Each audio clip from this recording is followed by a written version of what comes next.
Hello, hello, hello, everyone. Thank you for tuning in. I am Jaylee. This is Jaylee's Corner. How y'all doing? Hey, I know I've been gone. Okay, I miss y'all. Hi, y'all. Welcome back, Jaylee.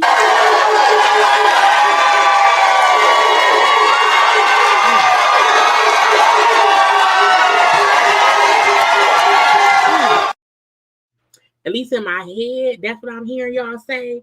I can't hear y'all out loud and whatnot. But hey, y'all, I miss y'all. How everybody doing? I gotta make sure my shirt is on because I ain't had no shirt on, child. It's been a day. Hey, how was everybody? Look, squad goes. We a whole squad. I know. I've been playing. I ain't been coming on live. I ain't been posting much content. I know, but I love y'all. Y'all love me, and we want to have you family around here. Okay. I did a thumbnail. Look. I did the best I could. Okay. I had to do the best I could today. But what I got? I'll do the best I can, but what I got. I'll do the best I can, but what I got. Because I really wanted to come home and stay in the bed. Okay. I'm like, I need a nap. I'm sleepy. I ain't got no energy. All my energy drains out me. And I'm like, what am I gonna do? But I'm here because a few things have happened. I was live on Friday. We discussed Wendy going to jail and other things. Okay. So I'm back today or whatever. How y'all? I miss y'all. Hey, y'all. Y'all look, make sure to like the video, child. Okay, like the video, love the video, subscribe and all that goodness. Okay, I'm like, am I gonna do a video of my bra?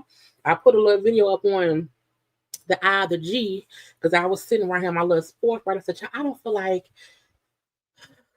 I had a good day, y'all. I did, despite sad news this morning. It was a day. Okay, the day started off great, and then now we here. Okay, look, y'all make sure to like the video, subscribe, and all that good stuff. Comment in the comment section. Okay, welcome back, welcome back, welcome back. Work has been insanely crazy, and that's the real reason why I can't be as consistent. And I know that it's hurting my views because YouTube don't like promoting people who don't be on consistently. And right now, I can't be as consistent as Lee wants to be, but I'm still around here. I still ain't watched the Braxtons. I have not watched Potomac yet. Child, we just round here, okay? On child titties, tequilas, and tacos on this Tuesday, okay? But anyway, how y'all doing? I hope, despite anything, okay, we all having a good day and whatnot, okay? A whole struggle. You wanna know why? I came home from work and got on my computer, right? And then I got distracted, right? And I didn't come back to my computer for a little minute or whatever. And I said, ooh, either don't do one at all or throw shit together. Okay.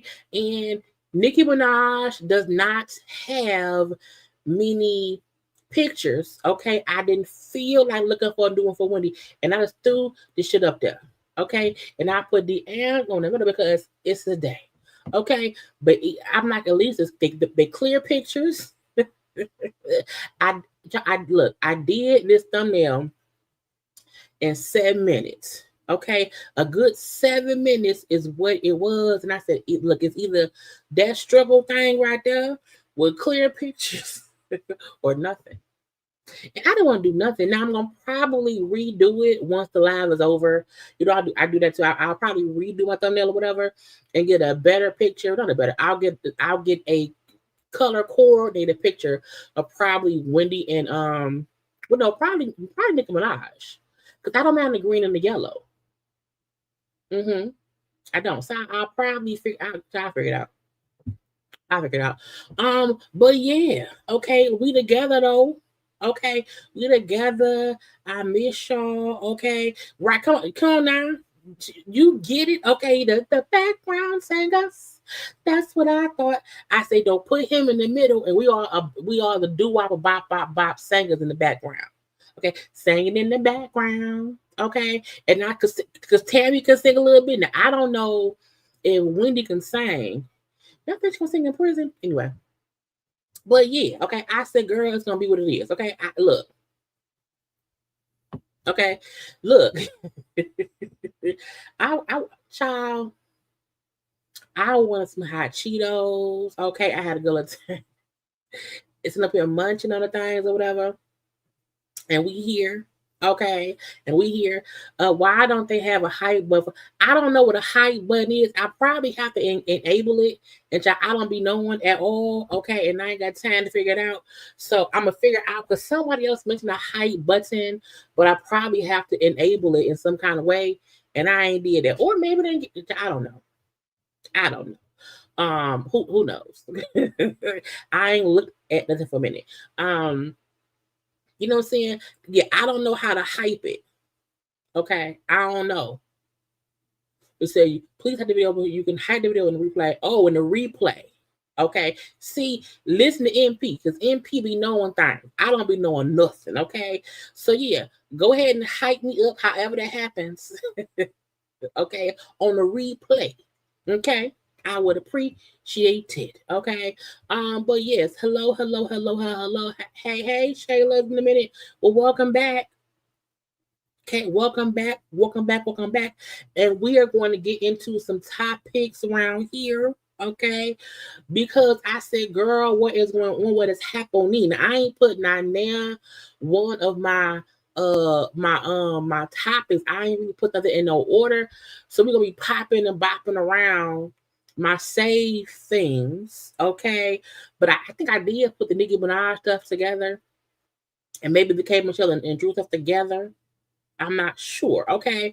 But again, I miss y'all. We here together, okay? It's been a couple days, but you see me, right? You see me?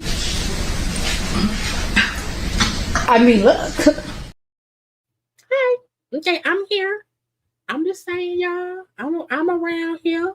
Anyway, let me share my screen. Okay, because the sooner we get into the things, okay, the sooner I can make y'all laugh or cry. I don't know. I don't know. Okay.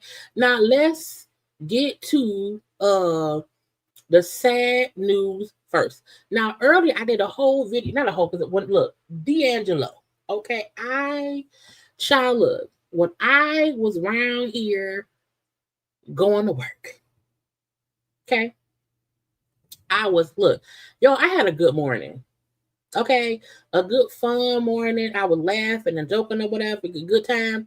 Driving to work and found out I was like, y'all say what now had happened? And when I pulled up to work and I checked the social media to see that D'Angelo died, I said, died Jesus? He with you now? I said, Lord, why would you forsake us like that? Okay, I was so shocked. Mainly because he was only 51. Okay. And to me, 51 is the same as 12. It's such a young age. Okay. To me, 51 is not old. Not at the all. Okay. He passed away today. Okay. He was only 51. Okay. And he passed away from pancreatic cancer, allegedly. Okay. He was secretly battling pancreatic cancer. Now, with the moment I heard that he passed away, I was like, fuck. Mainly because I'm like, Andy Stone just died, earlier this year, like the beginning of the year, and they share a son. And I'm like, damn. So their son has now lost both parents, 8, 9 months apart within the same year or whatever. And I know there were some folks who were saying that when Angie had passed away, how people were saying, why wasn't D'Angelo, D'Angelo didn't show, blah blah. There were people commenting that he did not show up to her funeral. And I say, now we know. Okay. It could have been because he was suffering from his pancreatic cancer. So I think the news broke when Mark Lamont Hill posted about it on Twitter, and then it spread like wildfire. And he has 3 kids. He has 2 sons and a daughter. His oldest child was the one he had with Andy Stone. And then he had a younger daughter. Well, the daughter was probably, I think the daughter was like born like 98, 99 or whatever. But he had a 15-year-old son. Oh no, 15-year-old son. And I'm like, but again, I'm just like, I just feel so bad. And because for me, I feel like I look, when Brown Sugar the album came out, his debut album, girl, you couldn't tell us nothing about D'Angelo. Okay, he was the sexy, singing, this artist. He was real soulful or whatever. And so for me, I'm like, I have lifelong memories based on his music. You know what I'm saying? I was of age when he was the most popular, whatever. And it's crazy to me because I remember him when he did the versus battle. But it was him doing his own songs. But I remember seeing the verses that he did, and I'm like, oh, he is so talented. He is so, you know what I'm saying? Did I say anything? Because people, I would say all kinds of stuff. People were posting different like pictures of him. Did I say any of? I don't think so.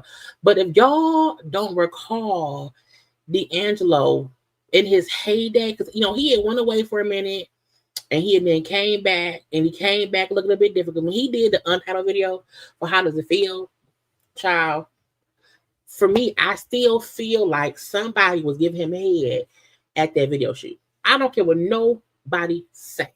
Okay, the Untitled How Does It Feel video, you can't convince me, okay, that it wasn't some red bone bitch on her knees giving him some thing right below the camera. Okay. And when and the thing about it is the video was great, but the song was great too. So what I love the fact is that as sexy and as attractive and as the aura he gave off, which was so great, he was still that talented. It really was not about how he looked. His looks is added to how great he sounded. Okay, we was like, oh, he could be naked, and who giving him a head? Cause someone gave him a head. Okay, because you can't take look. I looked. Okay, because I be knowing and stuff, and because he was a fantastic artist. You know what I'm saying? He was a talented musician. And I don't want that to get lost on anyone. Yes, he's sexy. Yes, I still think he got head on that video set. Okay. However, side step for that. Okay. He was so talented. Okay. He was so talented. His song with him and Raphael Sadiq. Okay, you should be here. You should, girl. Okay, I just, his songs come on, and then it's a whole think process of damn. Okay, his song shit damn. Okay, love it. Was singing it all day today. Could not get it out of my head. Okay, Brown Sugar is still a classic to me. Baby, let's cruise. I'm just saying, okay. The Voodoo. So he had Brown Sugar, Voodoo, and then what was his third album called? What was the third one called? Let me Google it. Okay. What was it called? Jesus. Black Messiah, which came out. It was 95 for Brown Sugar. Voodoo was in 2000, and then Black Messiah came out in 2014. And in the time between Voodoo and Black Messiah, when he came out with Black Messiah, to me, it was when he came out with Black Messiah, I felt like it was a change in how he performed. I think for him, he was not leading with this sexual nature that was going on in the 90s. Because the reason I put the thumbnail, okay, because some of y'all may not remember, okay, he used to be performing all the time without no shirt on, okay? It was a very sexualized version of him performing back then. He was also younger back then or whatever. And so when he came back and whatnot, he was still musically a genius. He still had great shows, but I just think that he changed a little bit how he marketed himself. But I think he was like, I don't want to be this sexualized individual, and I just was like, he dead now? You know what I'm saying? And no one knew that he had pancreatic cancer. I don't even remember the last time I saw him performing. You know what I'm saying? However, I play D'Angelo songs every month. And maybe not every day, but every month I'm playing one of his songs or whatever, because it's a whole vibe, So I'm very hurt. And I was like, dang, I was in shock from like noon until like 3 p.m. I'm like, I can't. Oh, the dreaming. I wish I could play this music, but I cannot get flagged. But it's a lot. The same with when Andy Stone passed away.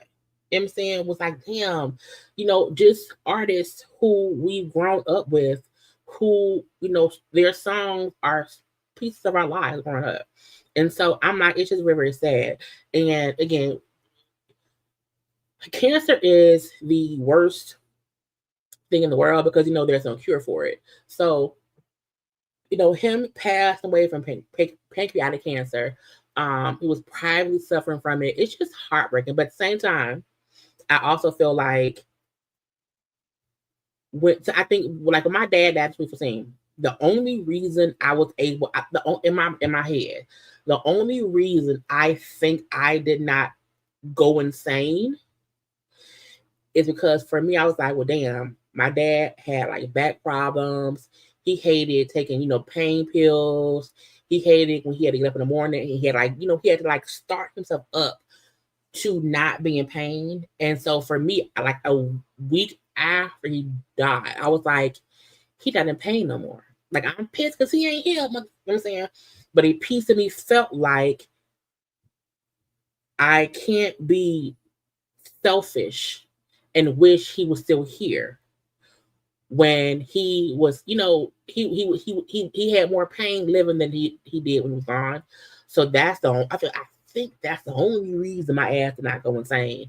Like I thought it would. I was able to cope and I hung on to sad, but again, he's in a better place. I'm like, cancer is something horrible that people have to deal with. So I'm hoping that the only, silver lining is whatever pain and suffering he was going through in life here on earth, that he has now been released from that pain and he is now pain free. So he up there with Tupac and them, with Tupac and Andy Stone and Biggie, whatever. It's a whole jam session. Okay, him and Whitney probably by the little pulpit next to Jesus' organ, smoking a cigarette or whatever. You know what I'm saying? So that's my silver lining of it all. Again, he has 3 kids who we leaving behind. Again, 2 adult kids and then also one of I think like a 15-year-old. Now I seen this is him and Andy Stone's son, Michael Archer Jr. And he had put up this statement. He said, "I am grateful for your thoughts and prayers during this very difficult time, as it has been a very rough and sad year for me." He told people in the statement, "I ask that you please continue to pray, keep me in your thoughts, as it will not be easy. One thing that both my parents taught me was to be strong, and I intend to do just that." Again, big look, I can't imagine losing both parents in less than a year. And and losing a parent is never easy, whether you know it's coming or not. But I do think there is a piece of if I know my parent's sick, I know it's coming. So I can possibly try to prepare because I know it's coming.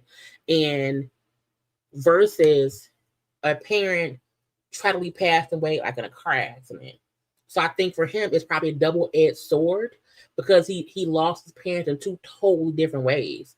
One in a tragic accident, and then the other, from an actual sickness. So I hope and pray, child, that he just praying arms and hands around that boy, because death, depression, grief can paralyze a person.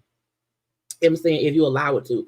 And I've always said since 2015, child, because I feel like the first death that like affected me was my dad dying. I ain't been the same since, bitch. And the one thing I've always said was, you have to allow grief to smack you in the face and accept it.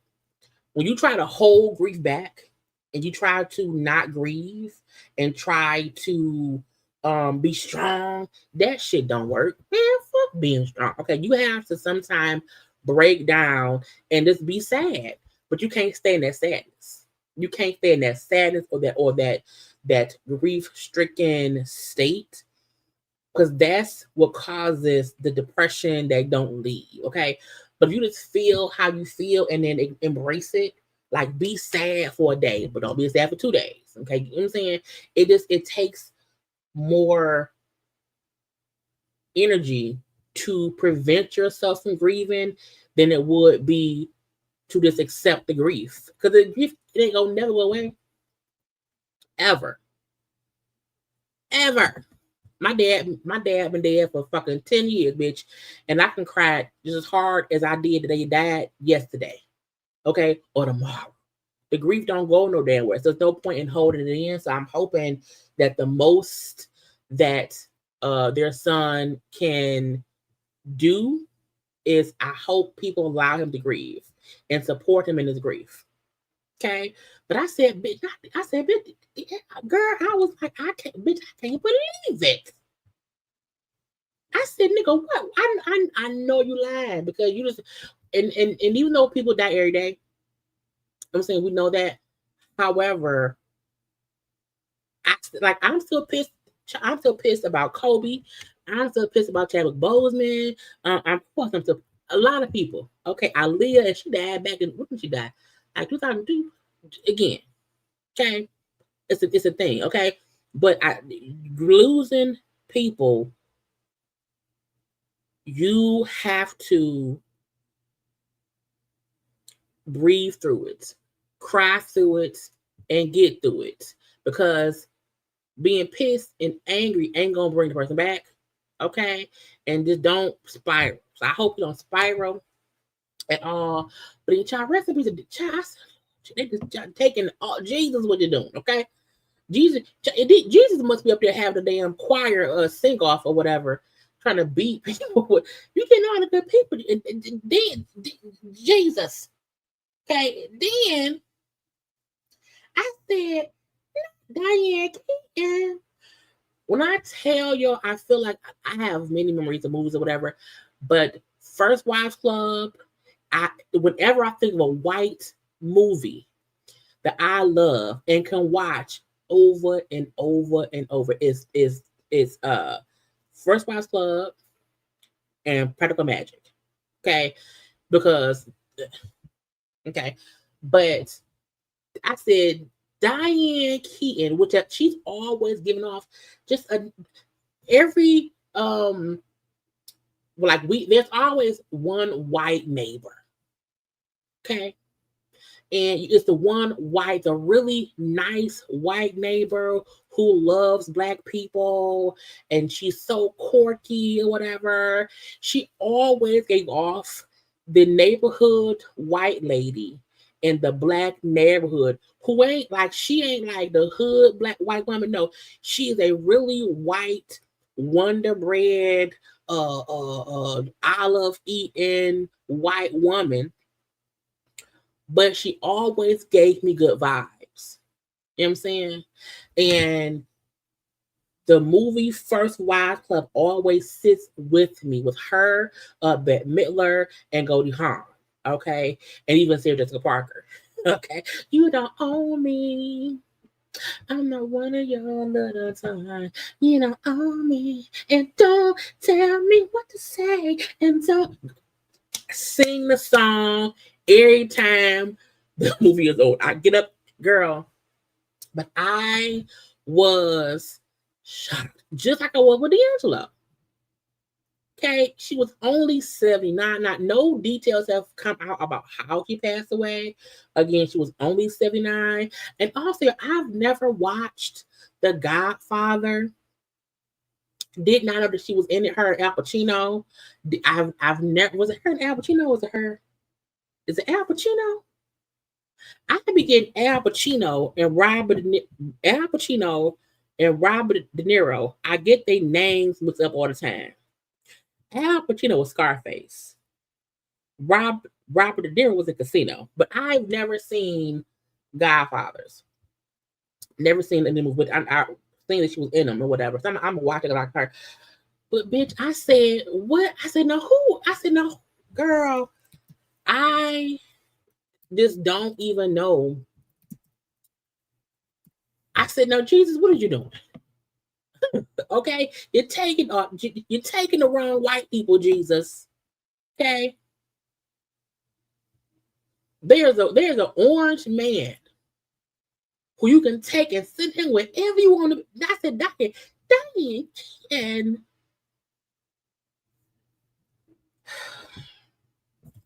she was also in Father the Bride series, which I loved. Okay. But I think my favorite movie with her was first, and that came out in '96. Okay, I was 14 at that time. Okay, but I felt like, because as Black people, okay, as Black people, there are certain Caucasian actors and actresses who we accept as ours. And for me, she was one of mine. Okay. I love Diane Keaton. Some folk love Betty White. Some folk love Vanna White. Some folk may love Goldie Hawn. Some it's whatever. Okay, I loved her. I like her style too. Okay, so when she was no, because we don't know how she passed away. The only one that she passed away in California. Okay, no details at all. Again, she was only 79 years old. And again, 79 is knocking on the door of getting old. But to me, you're not old. I think 85 is old. Okay, to me, if you're 85, we can then say you're old. Okay. You can but I'm like she had 6 more years. Okay.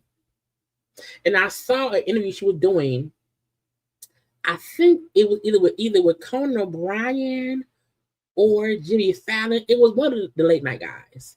And she was discussing her life in Hollywood and how even though she has worked with so many people, she does not consider them her friends. And she was like, well, yeah, I know this person. I know her. Well, we're not friends. And it was in such a nice, common sense way. Like, I don't have anything against that person, but just because I work with them does not mean we're friends. I've seen them, you know what I'm saying? And I'm like that. I like that. Okay. I loved her style. I love her laugh. So I was like, I can't even, I'm like, that's just so sad. And the first, I said, I gotta watch the first Wives Club. I do. So rest in peace to our girl, okay, Diane Keyshion, okay, and because child is love, you don't own me. Child are all white. They say they kick their husband. Now she got back her husband. Was it her? Yes, because Goldie Hawn's husband was fucking around with Sarah Jessica Parker. Okay. No, Bette Midler's husband is who they kind of got back together. Okay. I just was upset that she's gone. So I'm pissed that she dead. I'm pissed that D'Angelo dead. I'm like, Jesus, take the right. Okay. And I'm not gonna say no name because I don't wish death on nobody. But if an orange Cheeto, is gone, I would not be upset. Okay, get it out my face, Lord. Okay, it can be gone. Anyway, I think those were the only 2 people who passed away. If I'm not mistaken, I think so. Okay, boom, pal and a pal. I want to touch on Megan. Let me scroll down because I was saving stuff. Is this the one she was talking about it? Okay, so Megan Thee Stallion. Okay, she was on a little panel that Taraji P. Henson had, okay? And she discussed a few things that I feel like not a lot of people discuss: depression, sadness, unhappiness, okay? And when you have regular sadness and then dangerous sadness, okay? I loved her being open and honest about how she realized she was sad and it got scary, okay? Y'all, listen. I gotta take care of myself. Nobody gonna take care of me. Oh my God, what I gotta be making stay. I just gotta go. So through all of that, don't forget, Megan lost like her grandmother, her mom. She lost her backbones, okay, and was left out here in these streets with these no good people who did not have her best interest, and things spiraled. And sometimes you do not have your backbones around you. You don't have people who really have your back. You know what I'm saying? You can get real sad. Grief, I was just working and trying to be the best Megan I could be. And I didn't know I needed therapy until one day I was just like, damn, I am really sad. And it's really scary how sad I am. Yeah. I've been there. And it was like, I didn't care what happened to me. And I didn't want to feel like that. Like, I should care about my life. Yes. And so many people don't even understand that when she lost her parents, her grandmama, her support systems, and she didn't have nobody, all that shit happened back to back to back to back, even going into the Tory Lane shit. You know what I'm saying? So when folks try to like slut shame her or just shame her in general for mistakes she made at a time of her life where, as she's saying, she realized it's dangerously, her sadness was at a dangerous level. And she realized that she didn't care about her life anymore. You know what I'm saying? And that which most of the time means I'm gonna check out. I'm gonna leave here. And some people don't realize before it's too late that that's the road they're going down. And I'm happy she's now saying, I did not even see this shit until I saw this shit. And once I saw it, I was like, bitch, hold up. Thank you for sharing. You have to share. Somebody out there is feeling exactly how you feel. I gotta take it. And so now I feel very comfortable with saying, no, I'm telling you, that's not today. Yes. That is. And people need to say no, because even her saying how she used to just say yes, she's going to just work. And we have to realize when sometimes we can't do stuff. We have to, I need a break. I can't do it. No, thank you. Even her working so much, her, messing around with Tory, even her and Party. I think we thought her and Party were a great couple. But we now know not so much. Okay. And I'm happy she's not with Clay. And she does seem happier. You know what I'm saying? At least for right now. That's what we know. But I still feel like I'm happy she was able to just acknowledge and say out loud, I was in a dangerous place and did not know it. And I needed therapy. You know what I'm saying? And now she's better off. So again, we love Meg. There was also a second one she brought up, something about how she wanted to, right here, hold on. It's competitive and hell yeah, I want to win. I want to be number one for sure. But that's not why I do it. And I felt like at a point to please my fans, because I love that my fans are very competitive, but like I don't want to be tongue wrestling on Twitter with you motherfuckers about charting. Say it. And y'all even like my music. Like y'all wanna bully other people because you think that the next girl is not doing as good as me, or you think that I'm not doing as good as the next girl. But did you listen to any of my songs for real? Like, do you hear what I'm saying? Do you like what I'm saying, or you just want to brag? So I felt like, damn, I gotta make music because I gotta be number one. I gotta chart. I gotta do this. Now I'm like, you know what? I'm drop music when I feel like it. Right. If you rock with me, as Megan said, and you and Heidi, thank you so much. Yeah.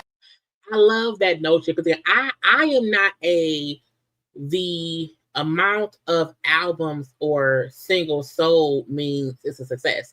We've seen many people put out trash ass music that sells because it don't matter.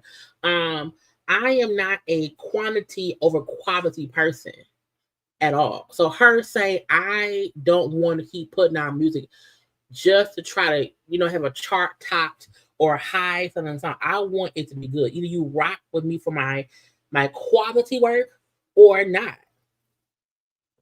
That's it. And I think that may be why she's like took a little break.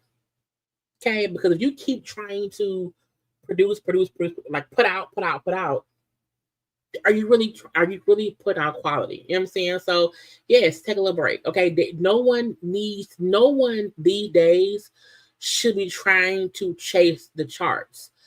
Put out good music. Because again, that Taylor Swift album that folks said was shitty, but it was sold a lot. I'm like, she sold a lot, yeah, but people hate the album. Okay, so Meg is saying, I don't want to be a chart topper. I don't not want to do it, but her point is, I don't want to put out stuff just so that it's about how many units I've sold. I want to put out good music that people like. And it's factual. We see so many people who we be like, oh wow, this a popper. What is this? They're pop. I don't mean they're good. So I'm like, I like that she's trying to be strategic with her stuff. Do it, Meg. We love you, Meg. But again, part of freestyle. Zadaric. Okay. What's the lady name? Cash Doll Man. Because Cash Doll Man, first of all, I had first looked and was like, I feel like something is up. Did I save it? Maybe. Oh, right here. I kept saying Cash Doll and Zadarius. I call him Zadarius. I'm like, I wonder if they broke up. Only because they both were my man, my lady. And I was just surprised that when he announced that he was retiring, she ain't say shit. And I was a bit surprised that neither one of them have like posted each other, and they have been doing it a lot. Now she has not taken down nothing of him on her page at all. Like she still has like his birthday stuff or whatever. So I don't know if they broke up, but folks think they might have, only because neither one of them have posted the other. She's been doing more mommy stuff, like her kids or whatever, which is because she's a mama. She's supposed to. Also because they're not following each other on social media anymore. Like they're not following each other. Okay, this is my thing. If they have broken up, if they have or have not, I just don't want no little fake news about it and whatnot. But again, he was just playing child in Philly, and she was on sidelines. Okay, well, how outfits or whatever. But he posted that he was retiring. He wrote a long thing. I ain't read all that shit. He's been playing for I think 11 years, or at least 11 seasons, 11 years or whatever. So he's retiring. Now I'm like, he just signed with the Philly Eagles. I'm like, so what happened? Kim said that it may be that he wanted to retire before they let him go. We don't know. But I think if you play 11 seasons or whatever, I mean, child, that's a good run, okay? But your folks feel like him and Cash Doll maybe broke up because, and usually she also like she be liking and stuff, commenting or whatever, and it's been radio silence. Okay, and I said, but it could be because if she's focused on her mommyhood or whatever, he has to rehab or whatever with football. Maybe it's that they're not trying to conflate the two issues. Let him retire, let her be on with the kids, and then once he retired, they can kind of hang out or whatever. I don't know. But again, I don't know. But I did notice that they were quiet, social media wise about each other. But it could be because they tired of the bullshit. Who knows? Anyway, but happy retirement to that man. The white people, he ain't white. TJ not white.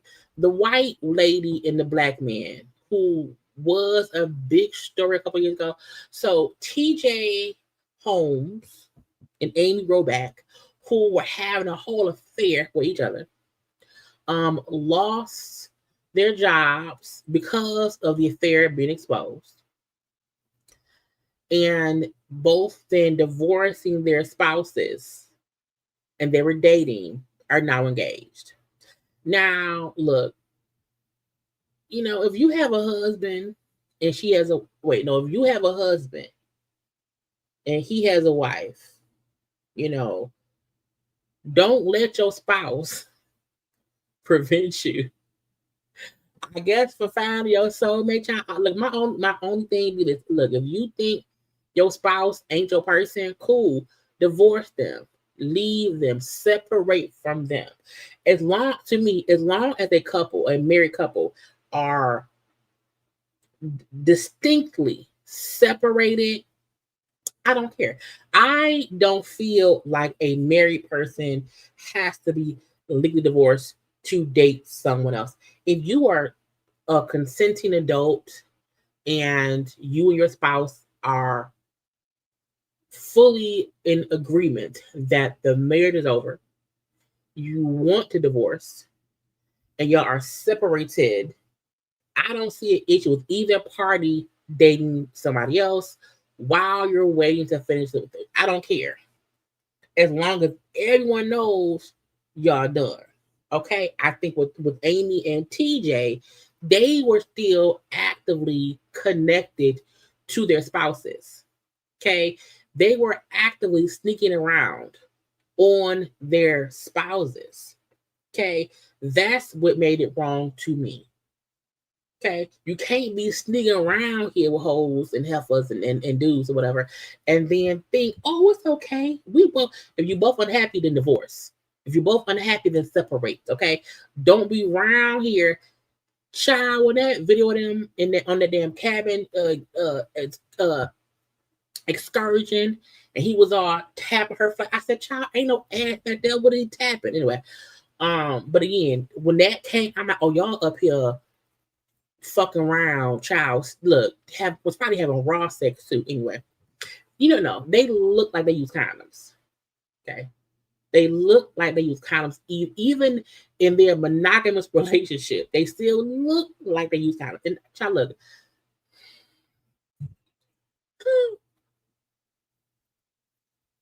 Anyway, they're engaged. Okay, after 3 years of dating. After the whole exposure and whatnot, Amy said we are sharing because they have a podcast that no one listens to. We are sharing with all of you that we are engaged, and we've been engaged for just about a month now. And then she said, we wanted to let you all know before anybody else was able to. We've learned that lesson. I guess we've learned that lesson. I guess that you guess, TJ, child, you will cheat on your child. Anyway, we've learned that lesson, I guess, in the past about our relationship.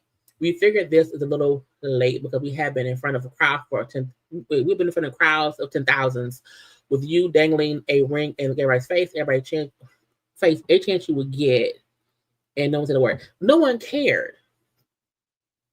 Okay, no one cared. She said I was in 3 massive football stadiums 3 weekends in a row wearing my engagement ring. Very proudly, very excitedly, and can't wait for someone to point out. We didn't care. Do they not know no one cared?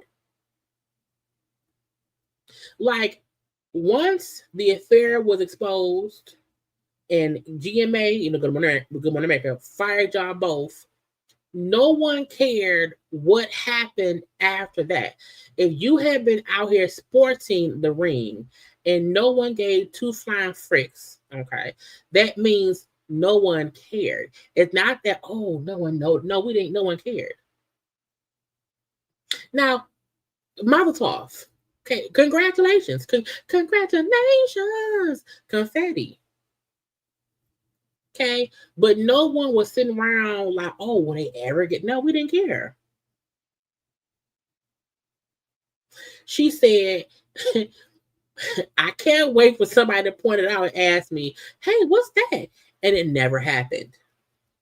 And if people saw it, maybe they were just being polite. I think a lot of people who are close to us, who love us and know us, they didn't want to pry. No one cared. Once you cheat on your husband and he cheats on his wife and y'all start child dating in real life, no one gave a fuck. And had y'all left your spouses and again just separated from your spouses and were dating, it wouldn't have been a scandal. Okay, child, it's a government shutdown. Okay, the orange man is running loose. Okay, it is too much other shit going on for anyone to care about the white woman getting engaged to her black boyfriend who she stole from that lady and then he stole from that man. Okay, don't nobody care. And y'all announced it to announce it. Okay, it wasn't because he said, oh, we want that before we didn't care at all. And even if it would have got out, okay. Y'all divorced now. We don't want to come to the wedding, but congratulations, love wins. Okay, after and again, look. Also to be fair,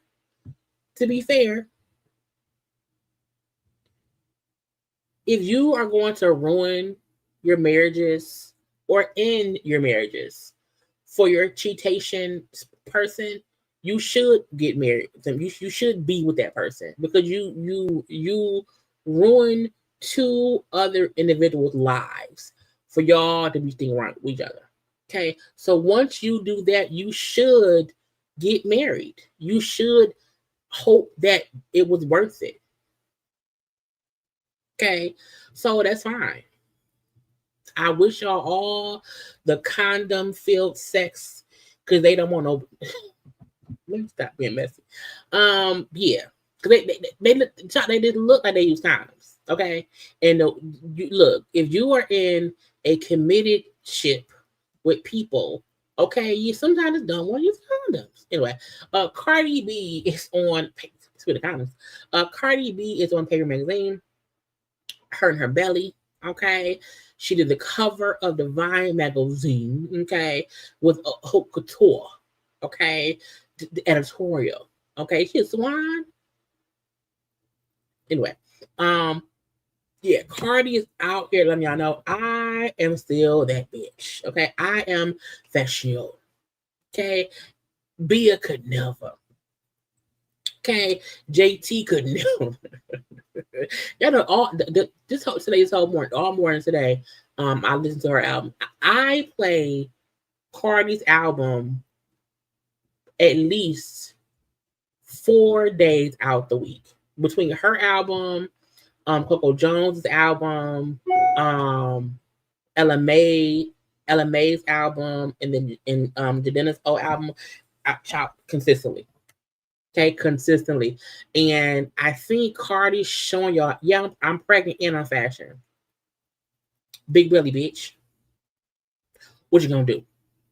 Okay, because again, people like to make it seem as if, oh, if you're pregnant, you can't be that. You can't be that. Bitch, why not? Okay, why? Now, people, child, look. You know that some people keep saying. They keep saying they think Cardi and Stefan not together no more. They said that because they not posting stuff about each other on social media. Now I'm whispering that because I didn't say that. I didn't say that. I don't care what. Point is, Cardi B said, bitch, I me. Also, her birthday was the other day. I'm just gonna put up, y'all. Her birthday was recently. Hold on, where's that? Okay. Her birthday, he turned 33. It was 2 days ago. Okay. And again, because and some folks felt like, okay.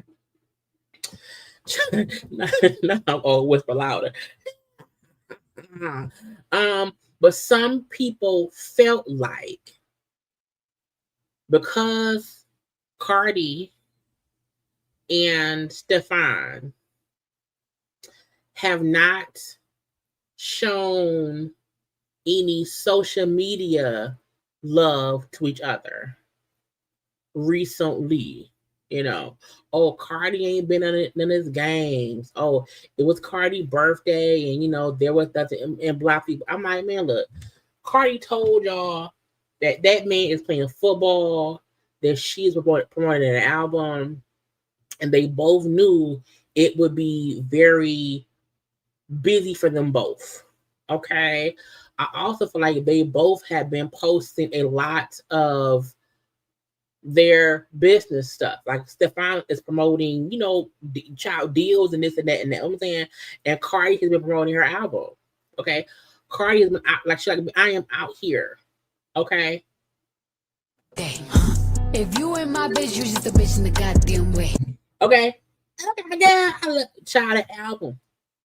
Okay, so Cardi has been in full album mode for months. So I'm like, let's not act surprised that because it wasn't as if she posted that on her stuff a lot anyway, and whatnot. But I'm just saying, the people were saying, not me, child. It wasn't me that's in it, but some folk were saying that because they have not been posting each other. Because let's Stefan, Stefan this, Stefan, Stefan this. Let's go to this page. Is it Stefan? How that man name spelled? Why can't I find that man page? I feel like what's it? Am I spelling it wrong? Let's see. Stefan. Is it one? Or was one? Is one F? Hold on. It's not two. Boom. Okay. Boom. But for Stefan, he's always really just posted like his shit. So he has never really posted much other than what he has going on. Okay. What he has going on. Okay. Okay. But in his stories, it's been a lot of this promotion for it's stuff he's promoting. Okay. So I don't know. Shocked because we can say, oh, they broke up. Oh, you know what I'm saying? Oh, and it could be, maybe she looked mad, man. I don't know. Okay. But yeah, neither one of them has anything of but they never had. They never was out here posting each other like that on their actual page. So I think it could just be a thing of him, like, you know what? Not even him, them both. Like, we're gonna focus on, our stuff. You know what I'm saying? But congrats to Cardi B for being on the cover of Paper Magazine. Okay. What I want to get to next. I'm trying to get stuff. Oh, child, Wendy Williams. I said, first of all, child, y'all know yesterday was yesterday on Monday. Okay. They said it was a holiday. Okay. It used to be called Christopher Columbus Day. I think now it goes like Indigenous People Day. But I love this post. The only Christopher we acknowledge. Okay. Chris Bridges. Okay. Chris Bridges. We acknowledge him. Okay. Christopher Wallace. Baby. Okay. Christopher Wallace. We got him. Okay. Chris Paul. Okay. We got Chris Paul around here. Okay. Chris Tucker. Okay. The comedian we all love. Okay. Now I said, Chris Brown. No, child, as we celebrate Chris Brown. I am not a Chris Brown hater. I'm just also not a Chris Brown yay either. You know what I'm saying? But I'm like, okay, I will pick this Christopher over Columbus. Okay. Hurricane Chris. Okay. Is he in prison for murder? I want to go see her because some Hurricane Chris. Is he in jail for murder? I just need to know, first of all, I feel like something had happened with that man. Maybe that wasn't him. I Googled him and it don't say he in prison. But I could be wrong. Because he's 36. I think something happened with Hurricane Chris. Maybe I'm tripping. Okay. Anyway. Chris Cross. Okay. And they both name was Chris. Okay. Okay. One more up, Chris. I'm about to. One more up. Okay. Chris Cross. Okay.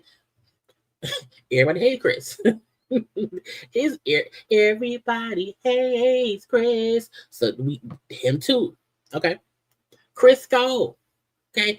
Even though I don't fry chicken. Okay. Even though I don't fry chicken. Okay. I have not purchased Crisco grease in forever. Okay. But Crisco. So those are the Chris's that we acknowledge and not the Columbus. Okay. Okay. I'm just saying. I didn't make up the rules. I just followed them. Anyway, Wendy Williams. Okay. So We have been seeing Wendy throughout the days and weeks and months recently or whatever. And come to find out, Wendy said, bitch, I had no idea how much money I was paying in rent. You want to know why? Because that white lady is draining her dry. Okay? So Wendy, her guardian, Sabrina, is it Morrissey? I think it's Morrissey. It's getting worse, okay? It says, even though Wendy is actively trying to be released from the guardianship, she's been unsuccessful. Recently, she was featured in the cover story in New York Magazine. While reading her profile, she learned how much her rent actually was, okay, in real time. And she was like, what? Now, it says, per source, okay, who spoke with Page 6, okay, Wendy thought her rent was only $18,000, okay, for her New York studio apartment, okay, which she called a luxury dump. She read her the profile and whatnot and found out, oh, it's actually $25,000 a month. Okay, she thought, why the extra who did that? First of all, a studio apartment costing $18,000 a month is insane. Okay, a studio apartment costing $25K is insane. Okay, but the fact that Wendy did not know how much the room was, her thinking it was 18 and it's really 25. Okay, I also say, bitch, I can put me in somewhere for 8,000. Okay, okay. Wendy believes Sabrina drained her money. She doesn't even know how much she's worth. She's very concerned about it. She was told 18,000, and now she's reading it 25,000. So she's draining my money. And that 25,000 for the studio is insane. Okay. It also says that Wendy only receives about $200 to $300 a month for her allowance. First of all, if I am a multi-millionaire, bitch, if I only have $5 million, I would be pissed that anyone had me staying in an apartment for $25K a month. A studio, bitch. We gotta fight. Okay? Because to me, that is an exuberant amount of money when y'all telling me I'm crazy. Y'all telling me I can't do this, I can't do that. So why have me spending $25,000 a month? And I know for a fact that it's expensive to live in New York. I get that. But I'm like, y'all can't tell me that it's not somewhere that's just as nice for maybe $10,000 a month. Okay, she need one floor, one level, okay, on the first floor and whatnot. The feet be hurting, and I don't get why 25K is extremely crazy to be spending. Okay, I will be like, no, cancel the lease, move all my shit out. I don't want to be here no more. Let me go. Okay, get me out of here.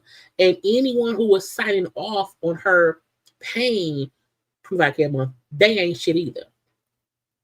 Because why even attempt to? That's because Wendy is not making any money. You know what I'm saying? The best way, or not best, the easiest way to go broke is when you have a whole bunch of money, but you have nothing coming in and everything going out. Okay, if you're paying, how much is it a year? $25,000 a month. Okay, not a year. 25 times 12. Bitch, she's paying $300,000 a year.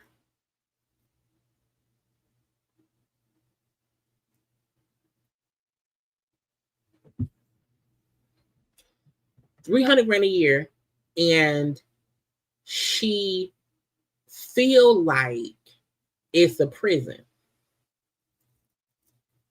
Okay, it's a studio apartment, one room, $300K a year is stupid. It's insane. It's insane. And I feel bad because, the lady has all the control. The white lady. You know what I'm saying? Nobody's really even questioning what she's doing, how she's doing it, what's going on. And that's the unfortunate thing of when you have people who are not on your team controlling everything. You know what I'm saying? So I really hope and pray that some kind of way she's able to get out of this guardianship and just get her with somebody who has her best interest at her. I don't think Wendy needs to be on her own. I don't, not at all. I do think she needs someone to help her, but it does not need to be this white lady here. And I hope whenever that lady go see Jesus, I hope Jesus sends her downstairs because what you're doing, the things that she's been accused of doing to Wendy's life, to her money, is so tragic. So I hope when God calls you home, I hope you reap what you sow. Okay? Because there's nothing wrong with people who are in place and they do these conservatorships. But when you do wrong by people, I hope you reap what you sow. Because you can easily be a very nice, cooperative, conservative person or whatever, and make sure that you're making all the best decisions for the person. Okay, being fiscally responsible, so that way Wendy can live the best life for as long as she has to. And when Wendy goes to see Jesus, whatever money's left over goes to her son. And if this becomes things where whenever Wendy passes away, there's nothing left for her son, I blame that lady, that white lady. So whenever God calls her home, I hope she reap what she sowed. Because you are a grown adult person, seemingly, allegedly draining the bank account of Wendy. And you don't have to do that. So I hope you reap what you sow. I hope all your food is real salty. Okay? I hope all your milk is spoiled. I hope all your eggs is rotten. Okay? I hope all your pillowcases is real flat. Okay?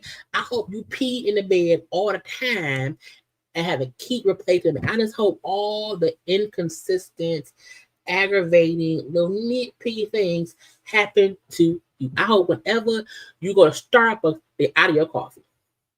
Okay? I hope whenever you want some chicken from the store, they don't have it. Okay? I hope all your cereal is stale. Because you could have easily been a nice person and did right by Wendy. And you have seemingly always did wrong. So again, I hope you read what you say. And I do. Anyway, why? Did I curse that lady? Y'all, look, y'all take 30 seconds, okay, and like the video. We will finish in 30 seconds.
And we're back. Okay. Let's get into some more food listeners.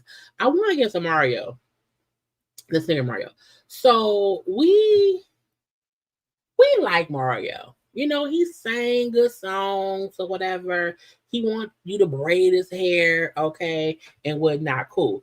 Mario had a show, and while singing on stage, he got real mean and rude to the videographer. Okay, listen up.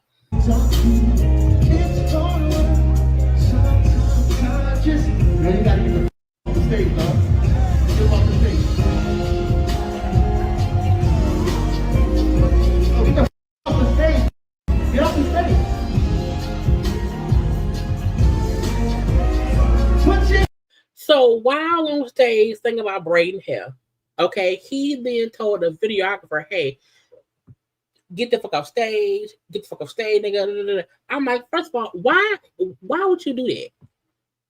Okay. To me, it was just rude, you know.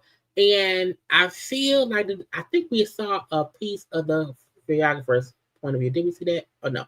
But again, him saying get the fuck off stage. So a lot of people was upset at him for doing that. Because again, if you are at a show and you're performing, why would you not think the venue would have someone recording content? And it wasn't even, it's how he said, hey, get the fuck off stage. Like, why, like, what you doing all that for? Okay. So again, he had huge backlash because it's like, why would you, it was so mean, it was rude, whatever, it was uncalled for. And I fully agree. Now, I thought I had a different vantage point of him cussing and fussing, but maybe I didn't save it, or I maybe have child lost it. But he then came out to say, I'm sorry, baby. It wasn't me. It was Roman. You know, Mario blamed Roman. So Mario, again, it was tons and tons and tons of backlash. Because again, as you know, my best friend Karla performed all the time, all over the city. And at her last show, was it last month, there was someone hired to do a videographer or whatever. And I was upset because I was recording them performing in full. And the girl kept walking in front of me. I'm like, move. But again, when people pay someone to record, you let them do the thing. So I'm like, clearly the man he had a professional video camera recording and getting content for the venue. So for you to be cussing, fussing was crazy to me. So after the full backlash, he wrote a whole synopsis, okay? Mario said, people are misinformed about the Fresno situation. No one told us that cameraman was shooting my set. I got to the show 10 minutes before my performance on stage, which to me means you weren't prepared. You can't say no one told me someone will be recording. It's a fucking show. Okay? This was not his tour. He was performing at an event. Okay? So for him to say, well, no one told me that we shooting my set. Bitch, it ain't Mario, you a singer. Okay? You know how these venues have someone recording. It was a small stage. It wasn't a big stage, okay? And if you got there 10 minutes before, no one had time to tell you shit. You weren't there on time. You wasn't there early, okay? He said one more time, I was seeing the cameraman through my peripheral. I got distracted. And one time I almost tripped over a speaker trying to make sure I'm not walking in the same direction as him. He wasn't nowhere near you. Okay? For the most part, when people are the videographers, they know how to avoid bumping into the artists. That's their job, bitch. Okay? So trying to make it seem as if, well, I was discombobulated. I was confused. I don't know. You know, I could have walked his direction, blah. Okay? He said he was too far downstage. A cameraman is not supposed to be that far downstage unless he's with you and shooting you that close for a reason. Y'all, I gotta find the stage because I promise y'all, it was a small stage. It wasn't this, he didn't have that much room. Okay, it wasn't this huge stage. It was a very small stage that, in my opinion, okay, he'd had a choice. Is this it? Yeah, look at this. Okay, so the dude, you see the dude over there in the white. Okay, he ain't nowhere. It's that's not a big stage at all. He ain't nowhere near you, bro. Okay, so even trying to make it seem as if, oh, he was him, I kept seeing him over, because he's recording. And if you didn't have anyone on your team who realized, hey, they're recording this event.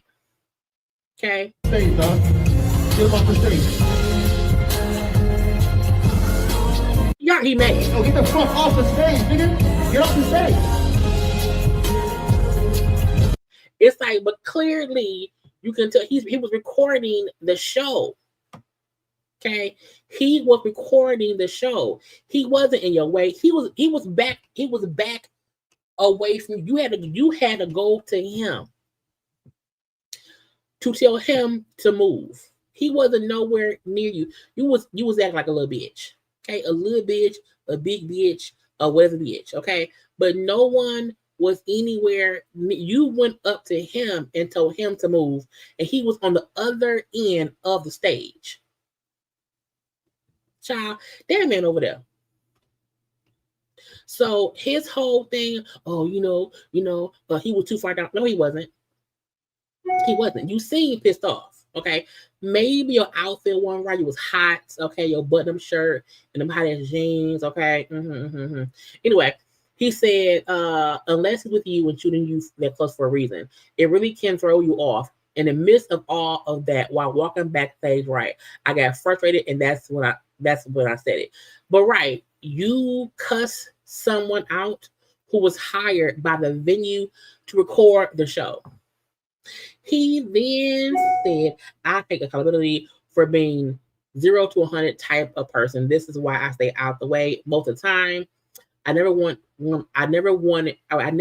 one recorded incident to wipe away the work I've done as a person stay out of y'all's mouths and the blogs.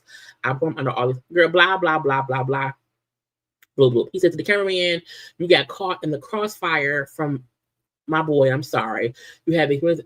I'm sorry, baby. It wasn't me. It was Roman. Girl. Okay.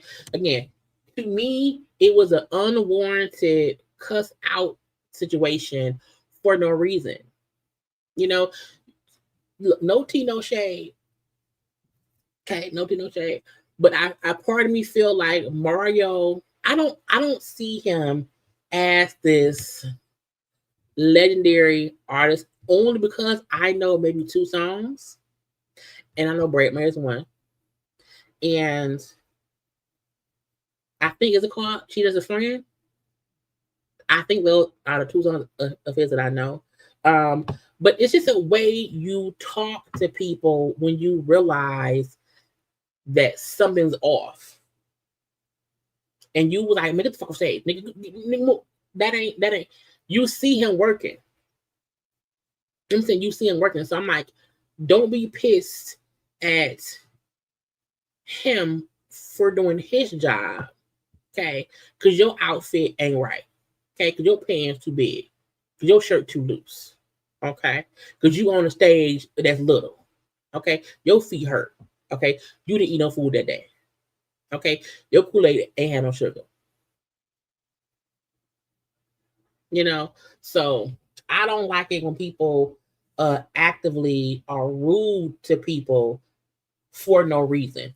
If that cameraman had been in his face, in his way, I would get it if he was upset. But the man was actively away from you, getting footage from across the room.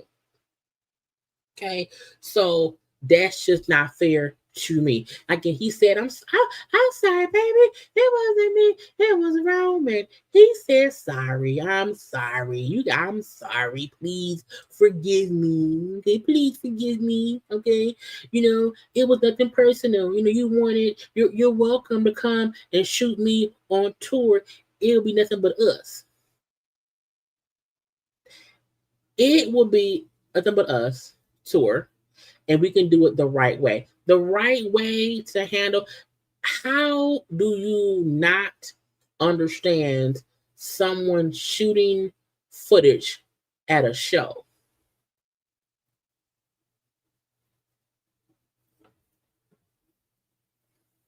Okay. How do you not get someone shooting footage at a show? That man ain't on the stage with a cell phone. He's on stage with a videographer type of a camera at a show that you're one of the acts. You're not the act. You're one of many acts who performed that night. So he had been on stage recording other people too. A little bit. Anyway. So if y'all care, I'm sorry, baby. It wasn't me. It was Roman. I guess so. Tammy is tripping out here. Okay, Tammy and her daughter, Jazzy. Tammy's daughter, Tammy from basketball or whatever. Tammy's daughter, Jazz, is a lesbian. Okay, she's a whole girlfriend. Okay, and Jazz is having some kind of graduation, and Tammy is like, I don't want her girlfriend coming to the graduation. I said, bitch, what? So Tammy, her daughter, were talking on a podcast with JayBirds and Riley. Listen up. I'm graduating, right? Mm-hmm. Getting my degree, and she can't be in the she can't be there. She can't. Do you get what I'm saying? My girlfriend can't be there. Why? That's true. Exactly. There's moments that my people have. Thank you. Tammy. Let's speak about it if we're going to speak about it. Let's speak about it. Be there. And I knew not to even tell. I told her, but she knew. She was like, okay, I can't be there. Now, first of all, Tammy's daughters are grown. Okay, it's Tammy Roman. Tammy Roman. I want to see how old her daughters are. Now, Tammy is 55 years old. Okay. Let's see, Lyric, because it's Jazz and Lyric. But how old are they? So Jazz is 29 years old. Okay. The other daughters, they're 29 and 31. Okay. So she has legally grown daughters. You know, my mama could never tell me who I can invite to my graduation shit. Okay. Mom, if you throwing a graduate party for me, you have to invite who I want there. Unless I invite somebody who beat your ass, you can't tell me they can't come. Unless I want to invite someone who stole your car or your money. Okay? But you can't tell me I can't invite my girlfriend in. Congrats. With your other daughter. Oh. She's straight, right? Her boyfriend's in the past. She's never been allowed to bring her boyfriends around. She would be. And why? So the other daughter, male friends, boyfriends, is allowed to be around here. Okay. But Tammy don't want her lesbian daughter to have her girlfriend, who I think she's been with for a little minute. You know, she don't want her grown adult 29-year-old girlfriend, okay, who's been with, I think her name was Persuasion or whatever, but I think she's been with her for a little minute. Okay, I don't think it's a new girlfriend. It's, you know, okay. Girl, what? What's the difference? Because thank you. I love it. Now we talking. What you did? You leaned in. Let's talk about it. Let's talk about it. I'm leaning in. That was fair. Because there's something called confirmation bias, and when people think like you think or appear to be how you are, you're more drawn to those type of people. Bitch, what? Now I Googled. Okay. Confirmation bias. Now, per Google, okay, per the dictionary, okay, confirmation bias means the tendency to interpret new evidence as confirmation of one's existing beliefs or theories. Okay, it then says, what's an example of confirmation bias? Okay. It said the confirmation bias can often lead to bad decisions making. For example, if we are convinced that a particular investment is good, we may ignore warning signs that it might not be. I'm like, so what does confirmation bias have to do with your 29-year-old daughter having a full-fledged relationship, a monogamous one that, with one lady that you then say she can't? But Tammy, why are you making up shit? And I love Tammy. Y'all know I love Tammy, but on this one, Tammy on some bullshit. Okay, Tammy, to me, Tammy is not okay with her daughter being gay. Okay, which is weird because Tammy is in the music, entertainment, television industry. So I'm pretty sure Tammy is surrounded by the LGBTQIA community. Okay, you can't tell that there's some amazing gay man ain't styling Tammy, okay, or some gorgeous gay woman ain't doing her makeup or whatever. Okay, so you can't convince me that she has not been around gay people. Hell, on the show she on, the family business show, it's that her brother gay. Okay, Rio is a gay brother. Okay, so Tammy, girl, what? So my daughter is a heterosexual female. Confirmation bias allows me to accept whatever situation she's presenting versus not really understanding this moment. And so I got to take a step back. You don't get your daughter like pussy.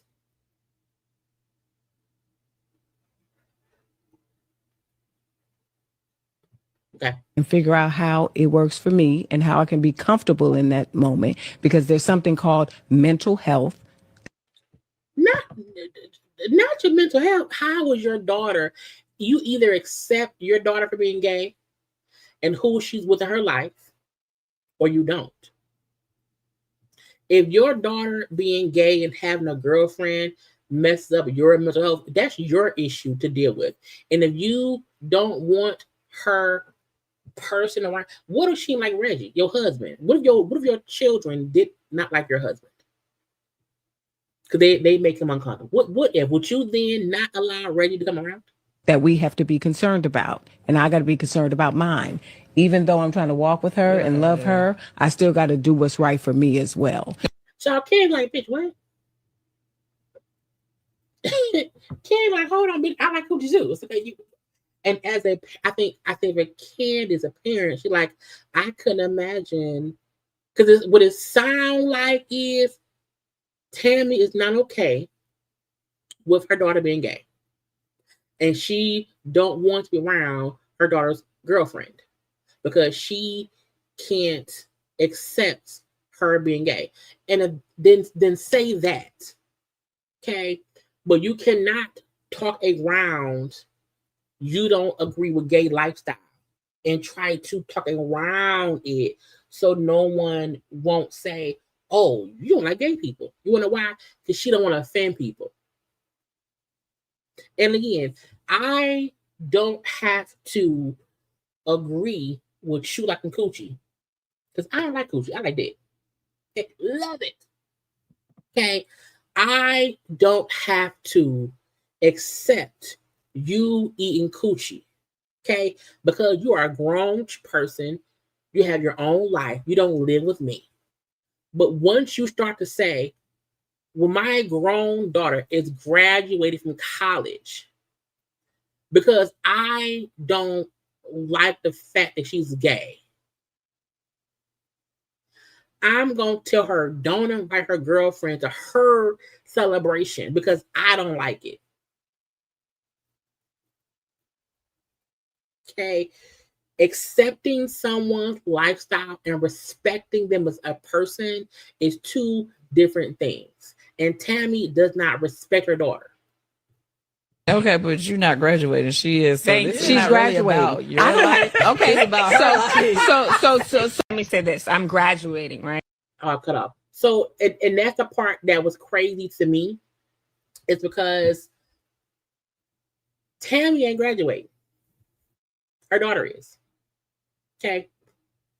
No one it really has nothing to do with Tammy. Nothing. It has nothing to do with Tammy. It has everything to do with her daughter graduating. Okay. And just wanting her girlfriend there. Now I saw a longer clip of this thing where Tammy said, well, you know, if things don't work out between them or whatever, if they break up and whatnot, I don't want the girlfriend being around. And she'll be in future pictures. I said, be what? I was like, to me, Tammy is so stupid to have that notion. And I feel like they probably had this argument before, and this is the first time it's been made publicly. And that's what she said, oh yeah, let's talk about it, because I think she want her mama to be, exposed. Because you can't say you love me and you accept me, but you don't want my girlfriend to come to my graduation. And you can't use the thing of, well, I don't know, I'm not comfortable. Well, I don't know, because if they break up, I don't want, because then memory that, girl, what the fuck you mean? What you talking about, Tammy? So I was really disappointed in Tammy, because I feel like you're saying, yeah, I don't like her being gay. And if that's your truth, then say that. But don't try to piss on us and say, well, no, it's raining. No, bitch, you pissing on me. It ain't raining. The whole, confirmation bias, my mental health. Girl, no. If I'm gay and like pussy, I'm gay and I like pussy. And it clearly, your daughter likes pussy. Okay? So, Tammy tripping. Full-fledged tripping. Okay? That's crazy. And I know Riley asked Tammy, well, why not have her around to see if you like her, like to get to know her? Well, she said, well, no, all I need is a picture and I just show I can get a vibe. And again, if you don't like if you don't like her girlfriend, let's say you don't like her girlfriend. Cool. That's fine. But you can't expect me to exclude my person from my accomplishments and my celebrations for your comfort.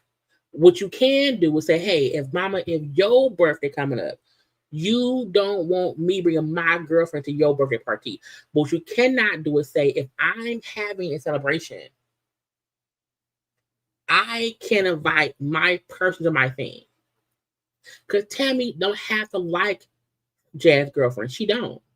But you ain't fucking her. You don't live with her. But you should never want to exclude your daughter's person from her celebrations.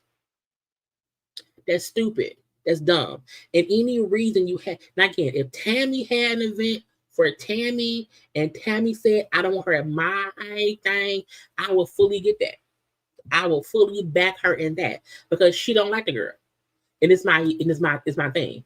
But you can't tell her, don't invite your girlfriend to your graduation. And the fact that Tammy had that mindset is insane to me. But the fact that Jazz puts up with it, I wish me and my girl, look, mama then don't come. If you don't want to celebrate me and who I want there for me, then don't come. Because let's say they break up in 2 weeks. Let's say they break up or whatever. So fucking what? You dated Kenny and married Kenny and had 2 kids with Kenny and y'all together. You move on. There are many people who be together and break up, and there are memories down the line. Girl, you can't try to prevent fucking memories.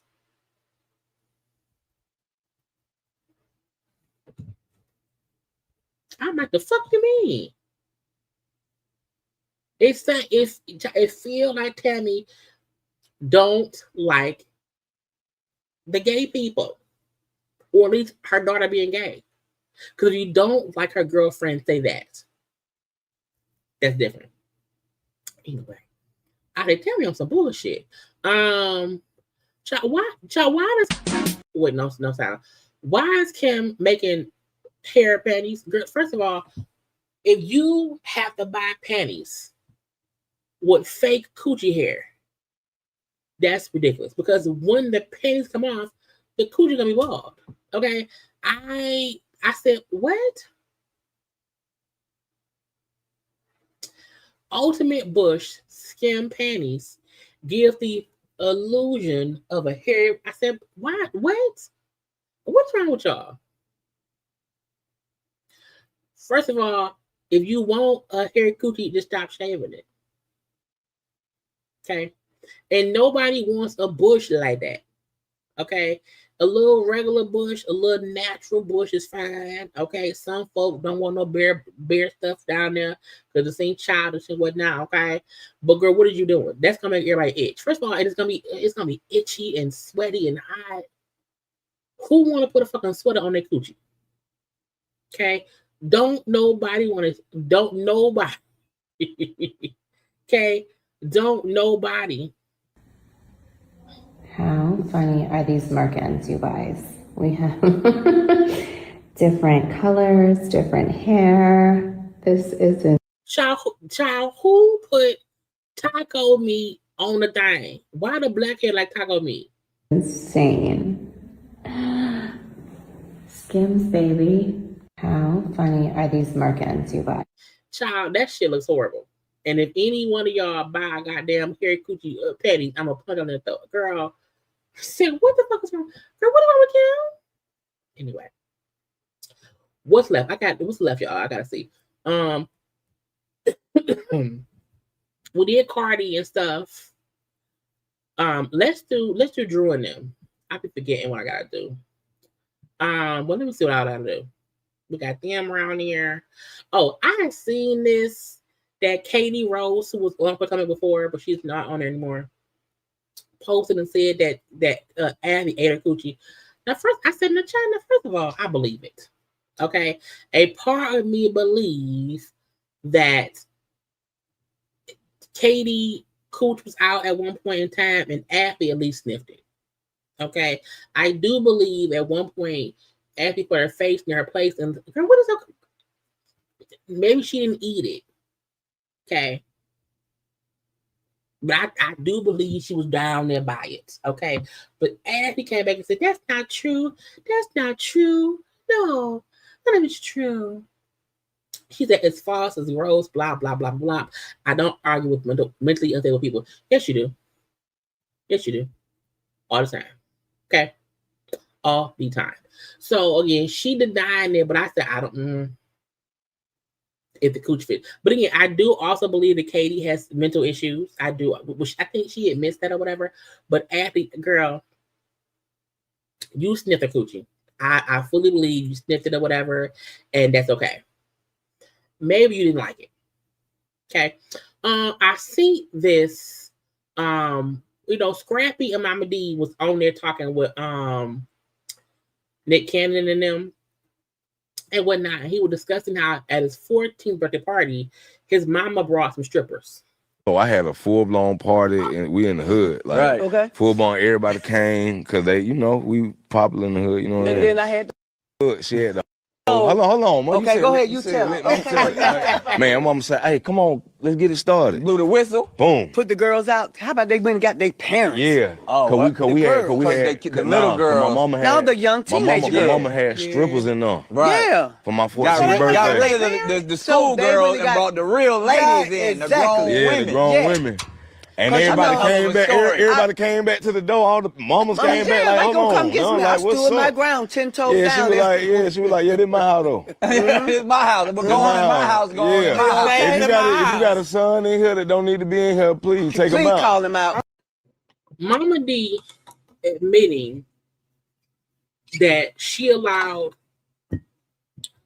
grown women strippers at her son's 14th birthday party is insane. I feel like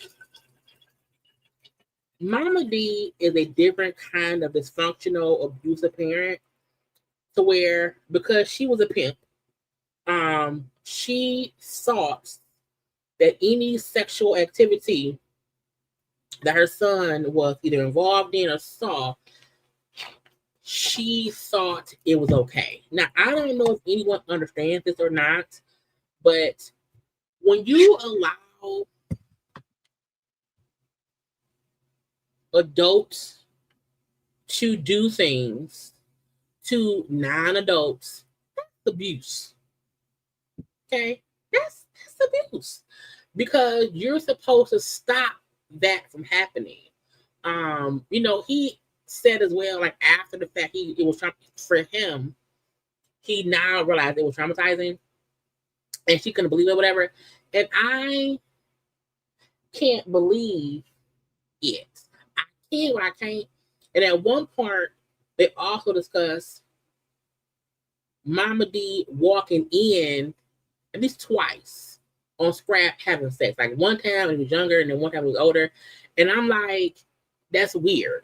You know what I'm saying? Even how Mama D talks about Scrap sexually or whatever. It's like my parents have never talked about me. And first of all, they don't know what I do. Okay. Now, I told them before, when I was around 15, 16 years old or whatever, I wrote a porn story. I'm a writer. And I wrote a full-fledged sex scene in my little notebook or whatever.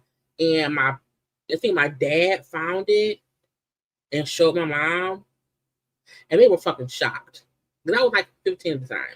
They then showed my family members. And it wasn't about me. I wrote an actual porn.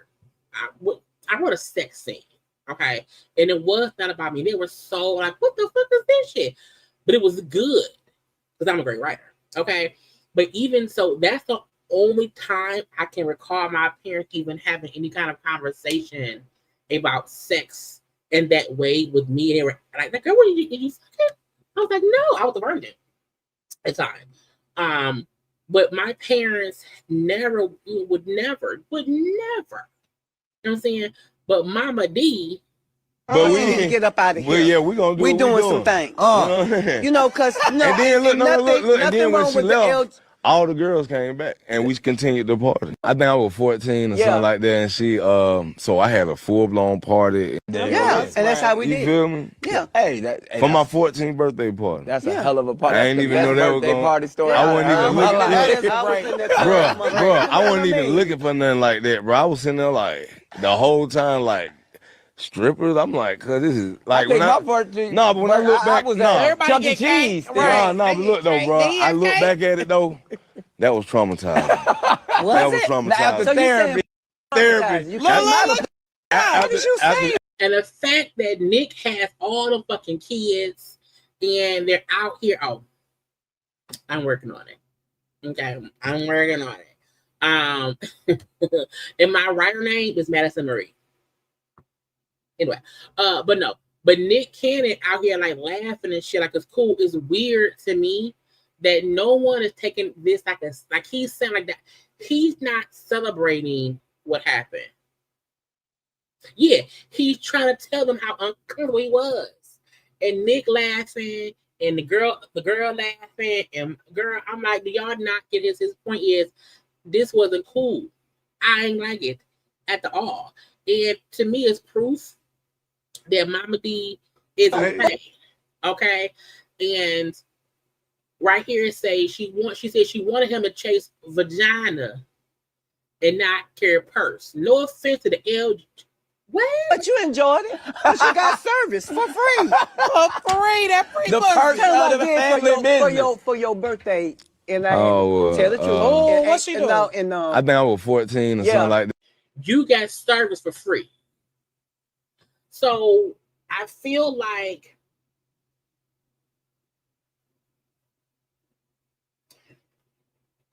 Scrappy lived a traumatic childhood because Mama D allowed grown adult women access to her son. And he ain't know what to do. And he just let stuff happen. And I think that's why now Scrap don't know how to respect women because he never thought women respected. I feel like Mama D probably was mean and rude to the hoes. And that's how he thought women are supposed to be treated. And it's sad because Scrap is now an adult man who ain't shit, but in different ways. Because he wasn't raised right. You know what I'm saying? So to him, he is reacting and just basically just rehashing what he lived as a kid. And that unhealthy bond that she had with Scrap, a part of me feel like Scrap wants to uncook himself for Mama D, but he can't. Because all he know. But him saying like I was traumatized. And no one recognized that he's been dead. Like he need to go sit down and talk to somebody real who will help him unpack his childhood trauma. And someone also needs to tell Mama D she a shitty ass mom. Because to admit, when y'all had the hookers, you know, he had some head or got whatever for free. Like that ain't a normal parent response. Even if back then she thought that was cool, you have to know now what you did back then was insane. Yes, you got to tell Mama D no. Okay, you have to stop. And Scrappy Daddy, I think is a pastor now, whatever. Girl, I say that y'all is weird. Okay, Mama D is weird. And because you have so many Black parents and Black households who parents did not know their children were being taken advantage of. And that's what Mom D and Scrap, she was allowing him to be taken advantage of. And that, like he said, I didn't know what to do. And I can just imagine them egging him on to go through whatever was going through. Okay, so yeah, Mama D is child. Bambi, don't let her watch them kids. Okay, don't let Mama D watch them kids. Because hearing what she thought was cool for Scrap, I can't imagine what else we don't know that she thought was cool for her own son. Okay. But I'm like, child, keep Mama D. Your last whooping was at 15. Nah, it had to be like 14. Okay. You know what I'm saying? 14. Couldn't do nothing once he got next to the pool now. They had to free him, honey. Nah, but she actually done walked in on me like several times. I called the girl right. One in. What was your reaction? Look, one as a teenager, once as a grown man. I'm like, y'all listen to Mama's reaction. The girl asked her, "What was your reaction when you walked in on your son having sex?" This was Mama D's response. You know, all I can say, she rolled him well. That's all I want to say. Do you stop when she walk in? okay. The response being, she first of all, what you watching? Child, look, no. What parent watches long enough to know how good someone rolled their child? Okay, because to know how good somebody rolled somebody, you gotta watch for at least 10 seconds, at least 10, if not 25, to see the motion in the. So you watched somebody ride your bitch. Okay, so It's like, Mom. I would tell you get your ass up, but she doing a good job. Look, one time. I didn't mean it. You know, it was lie. dark. Look, I can't say no. Mama D and Scrap has a weird ass, incestuous ass relationship that Mama D has cultivated, and Scrap don't know what to do or to say about it. Okay, it's weird. Oh, somebody tell J-Lo she can't sing. Hold on. You can scream, you can hide, but you cannot escape.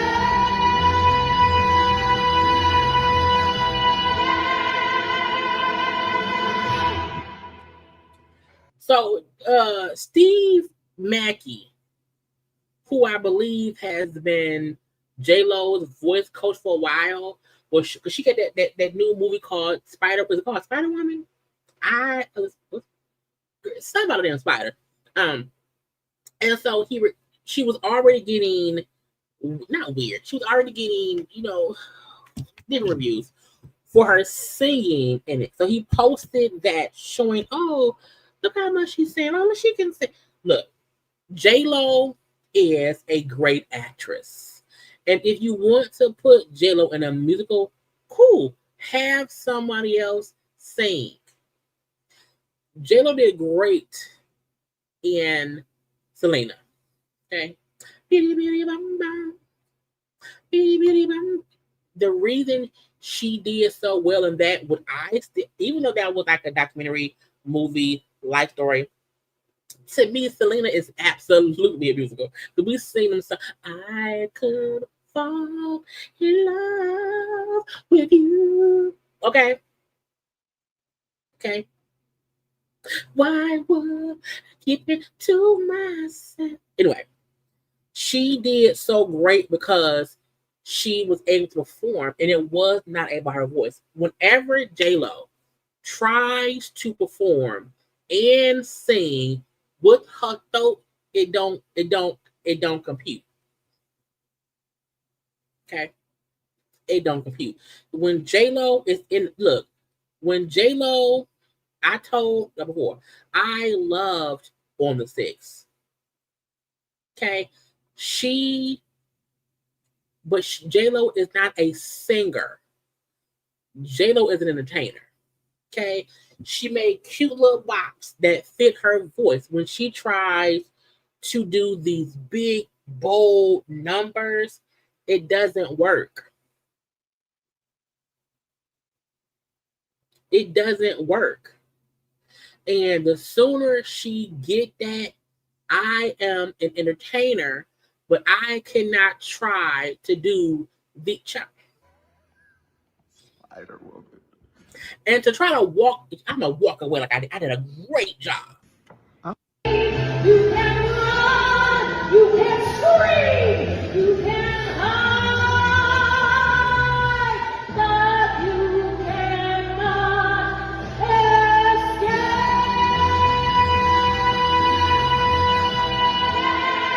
Girl, that ain't her wheelhouse. It just isn't. One, that's not her wheelhouse. Two, that's in her key. Okay, your voice box, you gotta fit your key. When I saw the movie, like the images of it, I'm like, oh, it looks great. Her voice is not great enough for her to be in a musical singing. It isn't. And ain't nothing wrong with that. Okay. Sometimes when she sit down and sing a little song and she's calm and she sings, that's cool. You are not theater singer. You're not in that kind of big number. Okay. Get something that fits your voice, bitch. And you then don't have to have your friends post you as proof. See, she can sing. He says singing up big musical theater numbers isn't easy. It ain't easy, and it ain't for her.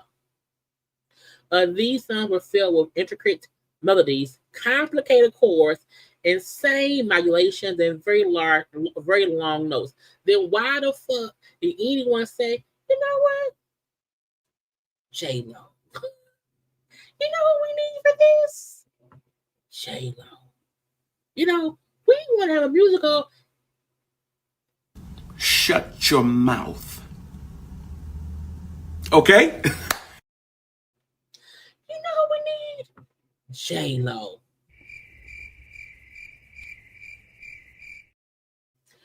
You know what sounds great in this large number? J-Lo. Shut up! That is so stupid. And I feel like, girl, who told you that? No. Her voice be like, not on my watch. Her voice don't add up. Again, the visuals of what was it called? Wait a minute. Kiss of a Spider Woman. Okay.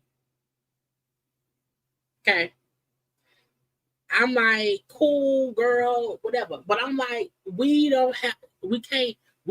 at this point in J-Lo's career and her history, she don't have shit to prove. But trying to become this legendary opera, long-noted, melodic, no. It makes us laugh. Okay? Don't do it no more. Don't. Because it diminishes your talent as who you are. Okay? Act. Talk. Hum a little bit. I would say, y'all, I can't sing.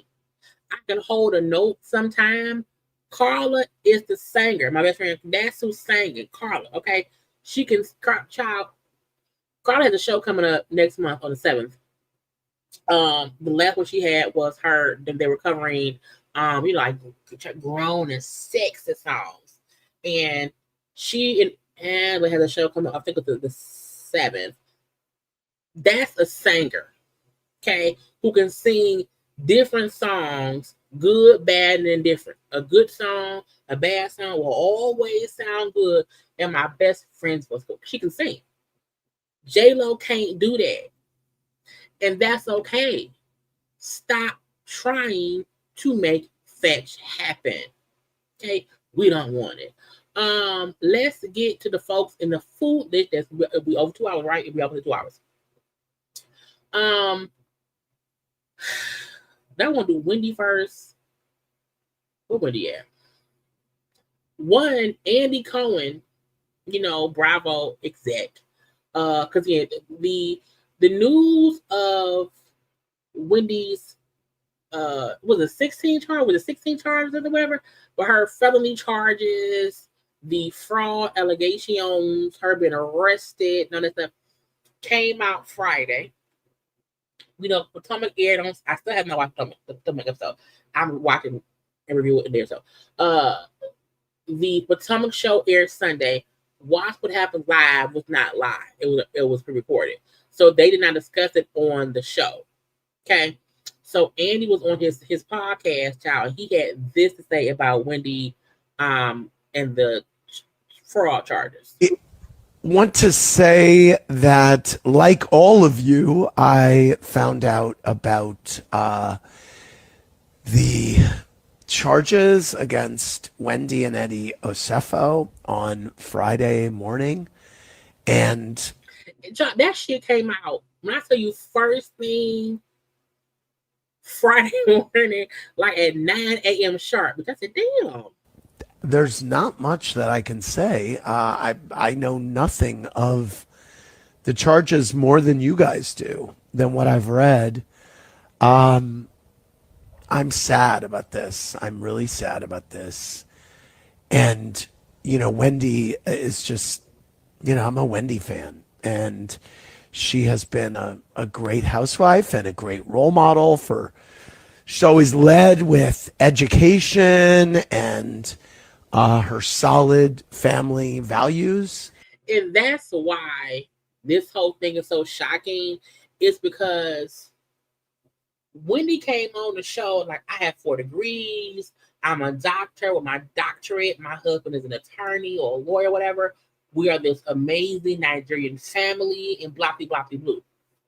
And because she came off like this, you know, for lack of a better term, holier than thou, to hear this allegation of her and Eddie purposefully faking a robbery to do insurance fraud to get the money is insane. And so that's what, you know, I'm really thinking about her and her family, and I'm certainly hoping that this is all some big, you know, nothing. And by the way, last night's Watch What Happens Live, we had taped that before I went to LA. So that is why you did not hear me asking Ashley her thoughts on that, in case you were wondering. Because a lot of folks felt like, oh, they're avoiding discussing it. Like, why would not ask? A lot of folks have felt like, oh, well, Teresa, who was in prison for, I think, with the mortgage fraud or bank fraud, and they let her come back. I don't think anyone. So first of all, Wendy has not lost her job at Bravo. You know, Wendy has not been convicted yet. She has not went away to prison yet. However, she has been charged and accused. So Bravo, it's not as if Bravo was like giving her any different treatment than they did Teresa or anybody else. Like, nothing's played out yet. Okay, now they did pull her episode of the wife swap show because I think her episode was supposed to be episode 1, and they're probably going to put her episode toward the end and not be the first episode up. I'm guessing because the news just hit, and I also think because no one knew any details. Because when it first came out, we didn't know. I'm like, fraud. What happened? Okay, but again, stuff just happened Friday. It's fucking Tuesday. So Bravo has only postponed her episode of the Housewife Swap show. She's still on Housewives of Potomac. I'm pretty sure she probably won't show up for BravoCon to avoid questions. But every other housewife that has been accused of something, arrested for something, or went to jail, Bravo did not like distance themselves. The only one I think Jen Shaw may be the only one who won't come back because she lied to everyone for months and then like pled guilty. So I think she may be the only one who they won't let come back or whatever. But you know, we all hope that by some grace of God that it will come out that, oh, you know, maybe Eddie did it. You know, maybe Eddie was the one who did it and she didn't know. Like we're all wondering, what was the reason? Was the robbery real? Why did y'all do 3 claims with 3 different companies for the same items? Why does it seem like stuff y'all say was stolen was returned for a refund? So I do think people are hoping there's some kind of explanation to it. You know what I'm saying? So the same way with Teresa and Joe, where Teresa went to jail, then Joe went to jail, and they had to address what happened. Like, we have to let that happen with them too. Like, nothing's came out yet. Now, I know also Wendy, because Wendy's first season, Wendy's first season, she was a different person. You know, she had her daughter at first or whatever. It was a fresh baby making machine. She came back her second season and she had like a mommy makeover or whatever. Stuff did change. And a part of me do think that her and Eddie, either her and or Eddie, felt like we have to keep up with the other girls. Wendy did change how she was dressing, how she acted, her hair. Like she did a full-fledged change. And if she allowed the pressure of being a housewife, let her Eddie make the dumb decision to try to do, insurance fraud in the hope of getting some extra money, it's just so stupid. I always say, look, people used to scam and scam and scam back in the day. Okay, I am a firm believer in scamming is a young, dumb thing. Okay, young teenagers or whatever, in your 20s or whatever, you do young, dumb shit. However, you can't scam in this new day and age. Back in the day, if you ain't had no money and you want to write a check to get stuff and you knew the check would bounce, okay, that is how folks used to scam back in the day. Okay, there are many ways that folks used to be able to easily scam and not get caught. That just is not the world we live in today. We are in a technical world where everything is traceable in some kind of way. And you can't say, hey, we're not going to file a claim through three companies. Hey, they stole all of our stuff. Hey, someone broke in and they like, well, bitch, how they get in the house? Y'all have, so it's all of these elements that more proves y'all lying than not. And to me, the reason is Wendy and Eddie aren't scammers in life. They quite arguably are educated. They're book smart people who have no idea how to scam. And if you have no idea how to scam, you should never scam. Because they did everything wrong. Okay, from the alleged fake robbery to, it came in through the window. Why didn't they track no dirt in the house? Okay, to still having items that they say was stolen in the house when they got arrested. Girl, they made all of the mistakes in every step of the way. So that to me means they're not scammers. They had no idea what they were doing, which also makes it seem as if they were having money issues. Because if you were not having money issues, why would Eddie be saying, hey, I want to get our policy to be, up to the max? If we can get $425,000, let's say they sold toothbrushes, toe rings, condoms, okay, porn tapes, all the expensive shit, okay, purses and shoes, all that shit, they took everything. So it makes us based on the evidence from the police and them. Every mistake they made from day one. And if we think about it, I forgot. She said that this happened, the burglary happened in April of 2024. They started filming in May. The fact that I did not even think they were filming a month after the robbery, and she ain't mentioned that shit not one time.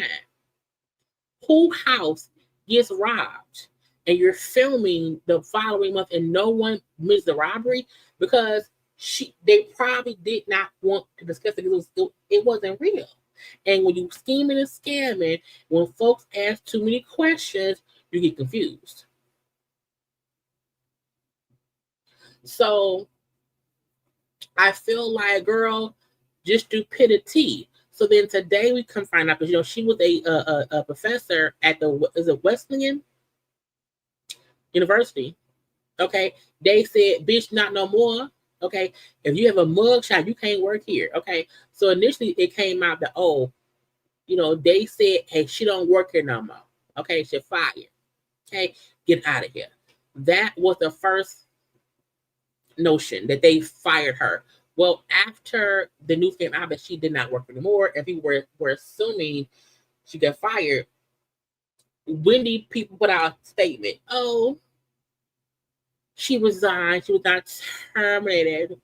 Okay, and they then said, contrary to recent media reports, Dr. Wendy, girl, don't put doctor in front of it now. Dr. Wendy Suffolk was not terminated from her position. She formally submitted her letter of resignation prior to any public announcement made. Like, this is my thing. This bullshit. Trying to say, well, she wasn't fired. She resigned. She resigned because of her charges. Okay, you had to resign before they fired you.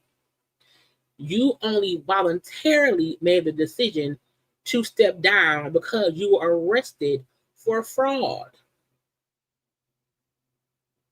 And I think she knew for a fact if she did not step down,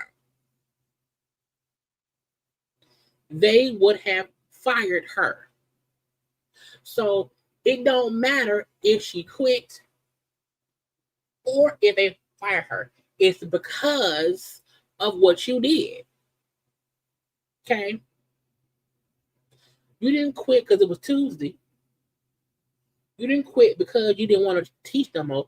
You put in a resignation because you knew the firing was coming down a pipeline. And hey, let me just quit before I get fired. So even have her team put out this, because again, and I get it, you don't want to make it seem that they fired me, but girl, you resigned because if you did not, they would have fired you.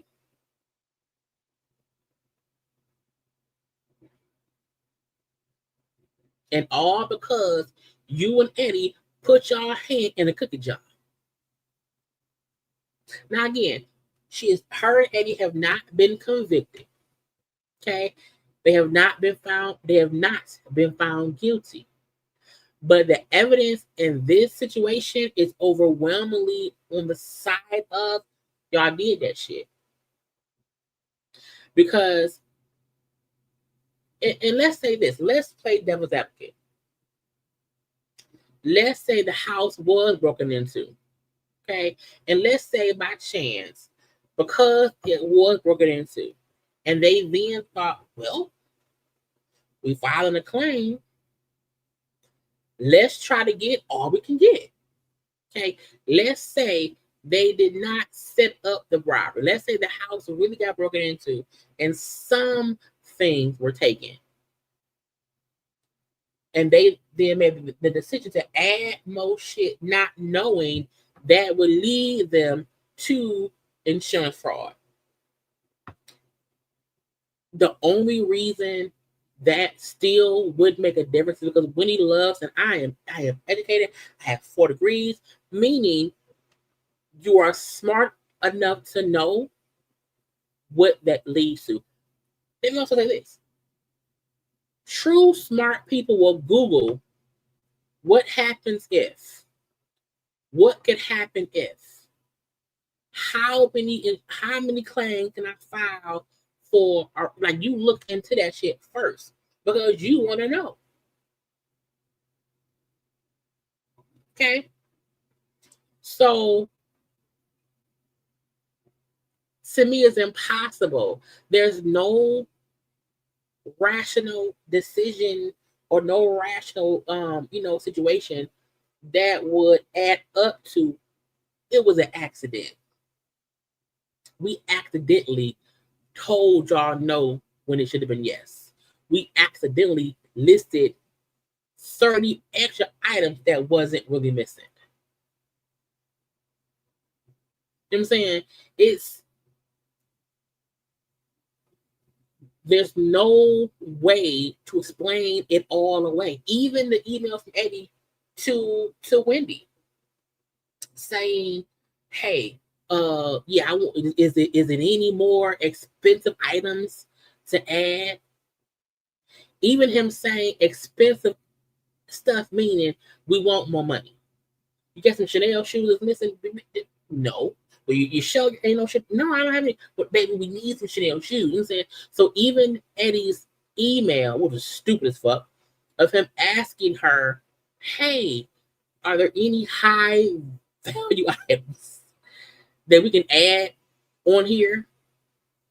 Shows you were trying to get expensive. Now, if he would have said, hey, is anything else missing that I have not listed already?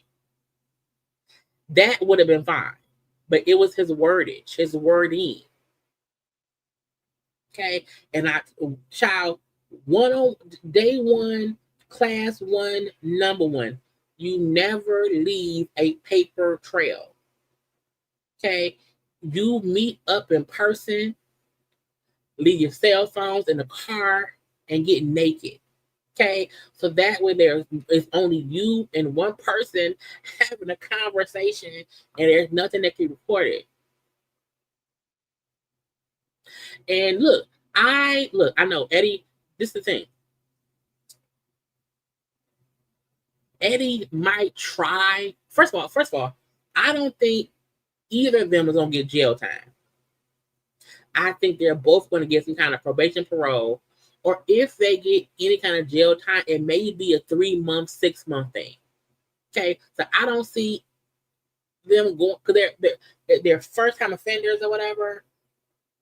And if it comes close to them having to do real jail time, one or both of them will take a plea.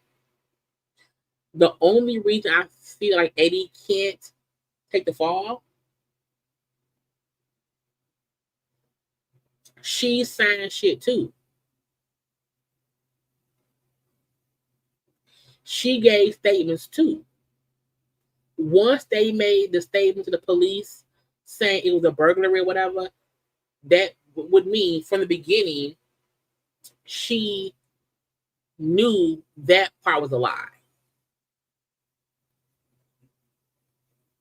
So I don't see either of them getting I see them trying to argue down, plea it down to where they won't do either not much jail time or they'll get a long probation thing for what they did with heavy fines or whatever. I don't see them going to jail for 30 years for this. I don't. I think they're going to try to plead it down to something. So, yeah, but I'm going to be watching. I'm going to be watching. I really want to see how it plays out. I do want to see if one will take the whole thing like it was all me. It was all me. Let her go. So we shall see. But again, Wendy said, "They didn't fire me. I quit." Girl, you still quit because you was scheming, scamming, allegedly. Okay. Anyway, K Michelle. So first of all, Housewives of Atlanta is coming back on. Well, I think they're still filming. Housewives will probably come back on the beginning of next year. You know what I'm saying? K Michelle is on the cast. Okay. I don't know why she's trying to act like she is not on the cast, but girl. So earlier on, a story came out that said that K Michelle and Drew got into a physical altercation, that K Michelle attempted to slap or strike Drew. And I forgot which blog had up earlier today. Okay. That, sources said they were having an argument or whatever. And Kay jumped up and was going to, hit Drew and blah, blah, blah, blah, blah. So Kay, first of all, K Michelle, I like K Michelle. I do. But to me, K Michelle keeps responding to stuff that has to do with the season. And I really wish she would stop. I really wish she would ignore the dumb blogs because we know every season, there are these stories planted or whatever. But if you didn't do shit, and not only that, it is something to do with the show. Don't say nothing. Let it play out. If you know You did not do something. Unless someone is trying to sue you for something, shut up. Ignore it. You know, but no, Kay said, no, bitch, I'm going to say something. So Kay was on Twitter and said, stop lying on me. I haven't swung or had any type of physical altercation with anyone in years. I have a whole career and a lot I'm working towards. I'm a grown woman. It's not cute or cool. Leave me alone. To make up something like that and paint me as violent of any sorts is crazy. A complete lie. I don't fight. I'm wrong. Leave me alone. I'm really minding my business. It's getting weird. Only show I'm on or in is mine. It's called My Nice Little Country Life. Album coming soon. So people trying to say, "Oh, is she denying that she's on?" I'm like, girl, we've seen you filming. So the fact that she's even trying to act like she's not filming the show, we've seen you filming with the girls. It's like, girl, you're lying. Okay. We saw you filming with them. Now, she, again, was tweeting. Okay. She also said, the audacity, I would never fight someone whose edits and eyebrows are in a fight daily. Leave me out of it. Okay. Again, I feel like with every show, it is sometimes something as simple as Drew. This is my thought process. Drew and Kay were fussing. Drew and Kay were having very heated argument, and Kay stood up. Okay, and we've seen folk arguing in the past, and someone stands up and it's and I don't. To me, I think it's that simple. But for Kay to try to make it seem like, okay, I didn't do nothing. Kay, we know you. I fully believe an argument happened. I fully believe it was a heated argument. Do I believe she tried to swing on Drew? No, I don't. The same way I don't think Drew will try to swing on Kay. But I do think a full-fledged argument happened. And I do think that Kay Michelle was probably pissed off. And she right here said, whatever, bitch. Whatever. And someone took her saying, whatever, bitch. Whatever. Was her trying to hit Drew. Now, even the whole shady comment saying, I would never fight someone who edits and eyebrows are in a fight daily. I'm like, girl, okay, you just got your hair and makeup together. Okay? So stop it. Let's not do that. Let's not do that, K. Michelle. But I mean, I don't know if she's already trying to separate herself from the cast. If she thought things would go different and they have not, I'm not sure. But I'm like, girl, let it go and let it be. Okay. But again, she's denying hitting Drew. She's denying hitting anybody. Okay. She deny. I didn't do this. I didn't do that. It wasn't me, bitch. I guess so. Now, I don't think Drew has said anything. I don't think she has. It would not. But again, we'll see once the season premieres, child later on. Lastly, Nicki Minaj. So Nicki Minaj has been, tripping all day. Okay. Nicki is on her post.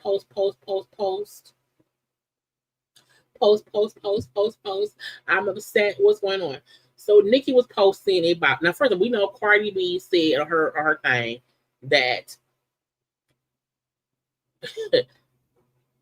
Nicki's husband keeps Nicki, high to run up her Amex bill. Okay.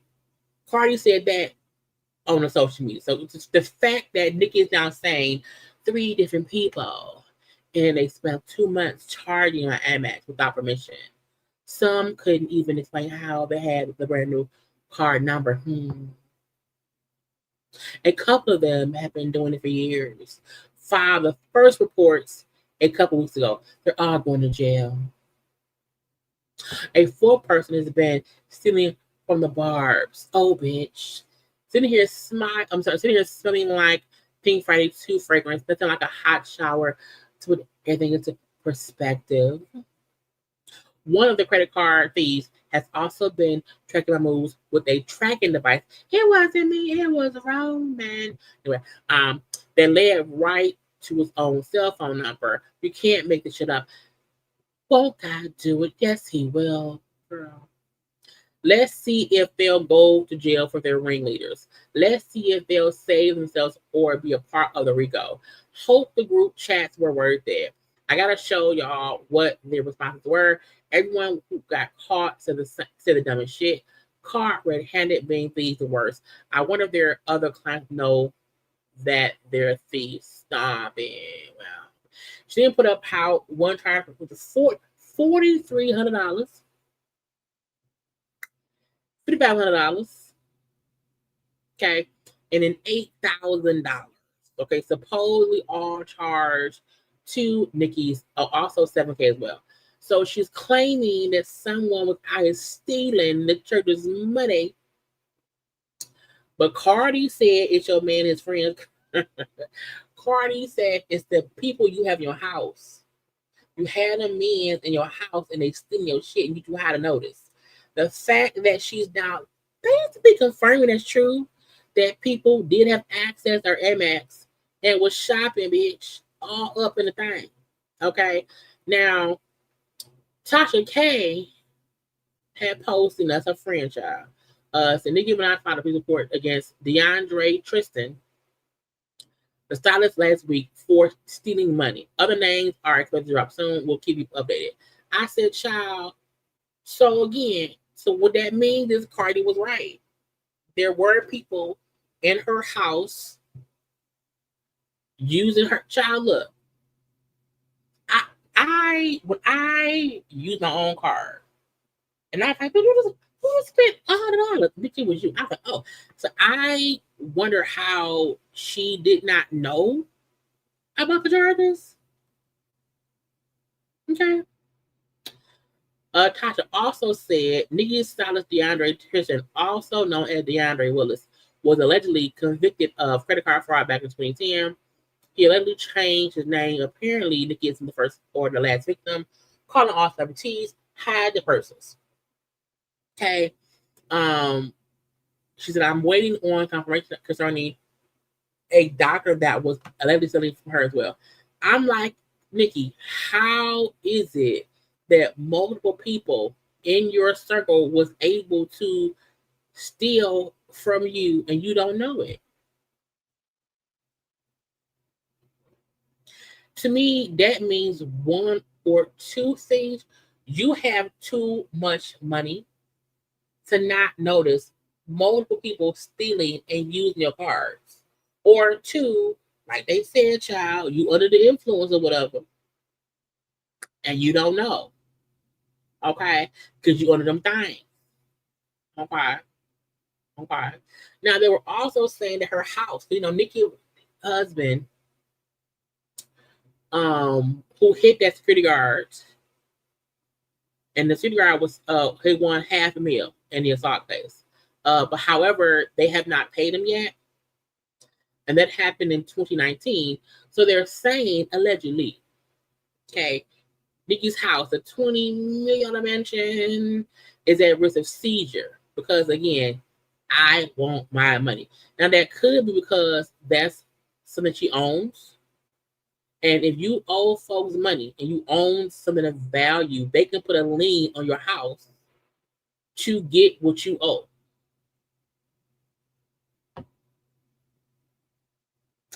So if she getting scammed or her Amex through her stylist, and if Tasha K is correct in saying, oh, it's a doctor scamming too, child, how? How? You know what I'm saying? So it do seem like, girl, what's going on, Nicki? What happened? Okay, so it says the $20 million house in LA is at risk for seizure, based on the half on assault claim. Thomas something at the court to sell the security guard who sued her and won for $500,000. It's asked the court to sell the property to get his money. Okay, so the property's current fair market value is appraised at $20 million, yielding the property $6 million in equity beyond the lien and exemption. That amount is more than enough to pay me. Meaning, bitch, give my money. Okay, get the equity out your house and pay me my money. I also feel like when you lose a lawsuit, child, why you want us pay? If I owe someone half a bill because my husband did some dumb shit, I'm not gonna have them seize my house to take the equity out of my house to pay your debt. I don't, bitch, not today, not else, okay? But again, we're just waiting to see if it happens, okay? And because they failed to reply to the lawsuit, that's how the man won in the first place, okay? So is Nicki too high to realize, one, your lawyers did not respond to a lawsuit which got a default judgment that you now owe, okay? Your stylist is getting thousands and thousands and thousands and thousands of dollars that you have no idea about, okay? Then Tasha said a doctor, okay, is also around here scamming you too. How are you not on top of all of this shit? Child, I don't care. When I saw Candy was talking to Crystal from the team, and she was saying, Candy was saying years ago would escape. An accountant stole like a whole bunch of money from them. And Candy said because of that, she's like, I signed every check. Nothing gets paid unless I see who I'm paying, what it's for, and all of that. So that way no one can scam me. And when Chris Renee said that Tyler Perry did the same and that made her do it too, that way nobody else can scam you. If you are the only one with the authority to pay stuff,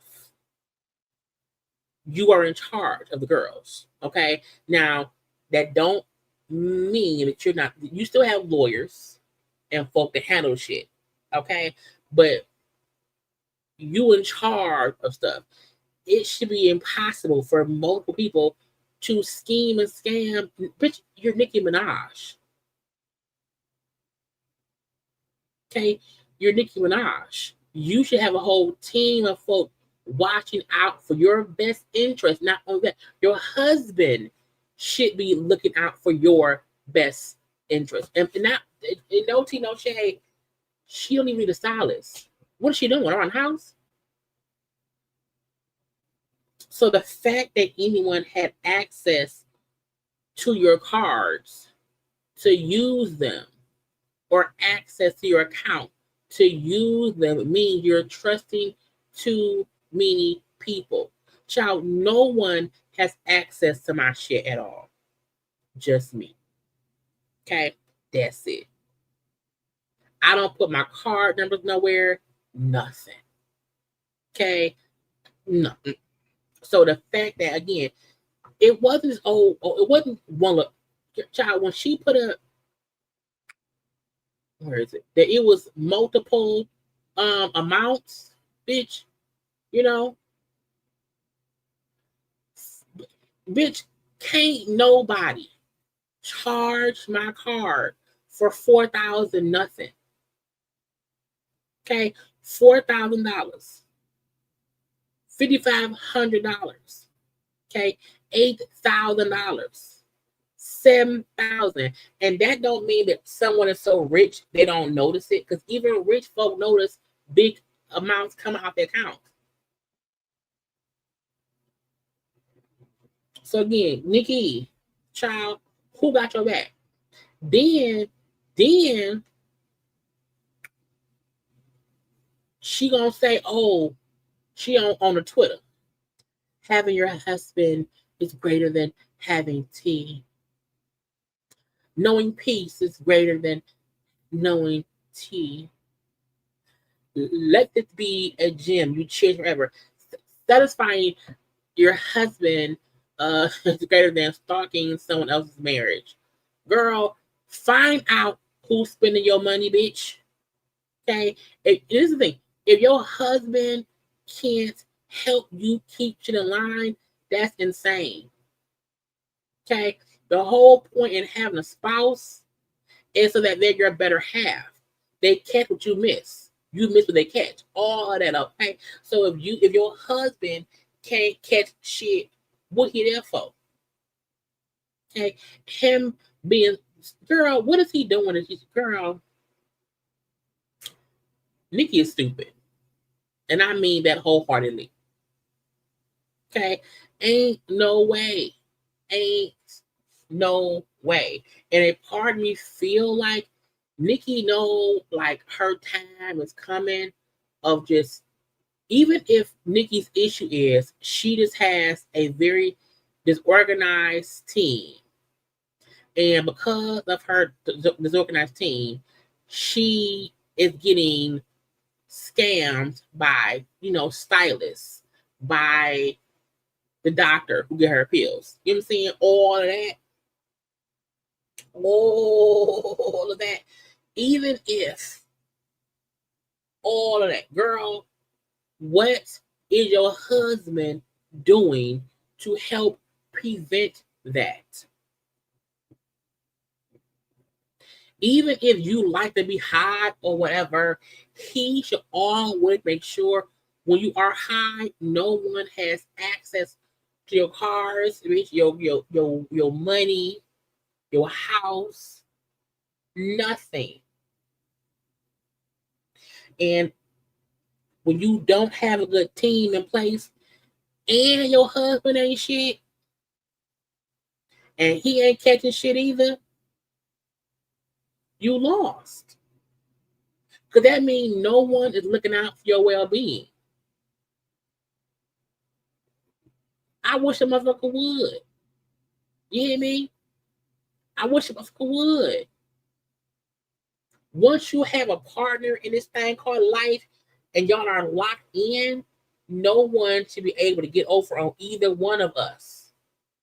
Because I got you gave me. We one and we two. We together. She's so busy trying to prove her husband who's on the list, okay, isn't a bum. She's allowing other bums to scheme and scam her. But no, like Cardi said, he around here to y'all getting the money. Getting the money. Okay? Sitting around and chillaxing. And it's like, for what? For what? Anyway. I hope Nicki Minaj learned a lesson of sometimes the dick ain't that good. Once the dick is blinding you to things, that's insane. Okay? That's insane. I would never want a man who can't make me feel secure. If I'm high, he should be sure that while I'm high, I'm safe. If while I'm high, I'm getting gypped by the doctor and the stylist, and my husband don't realize it, he ain't checking the balances, okay? He ain't helping me. You a liability.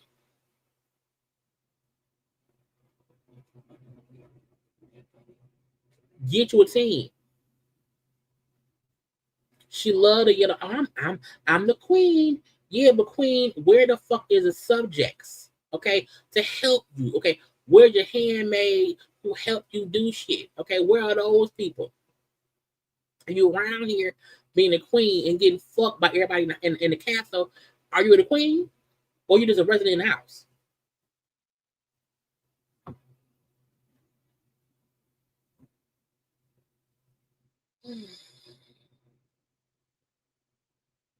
So we shall see. And child, because y'all, she's on her tweet. Okay. shared tweeting. And I don't know why. And I don't like reading this shit. What does it say? Anytime Cock Nation's in the news for something, they don't want you to know few things will happen. Will Smith will appear. A famous person is announced dead. Their allies will begin to post and say their things about the Queen. Lace Z will pop up looking dumb.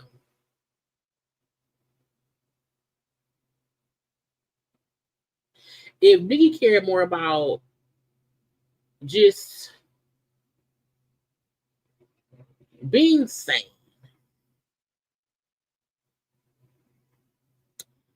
there's another man that will pop out, but I won't say his name. In the school of recognizing patterns, the students must not be given all the answers, but instead they must sharpen their critical thinking skills and free. Girl, this is a long ass sentence.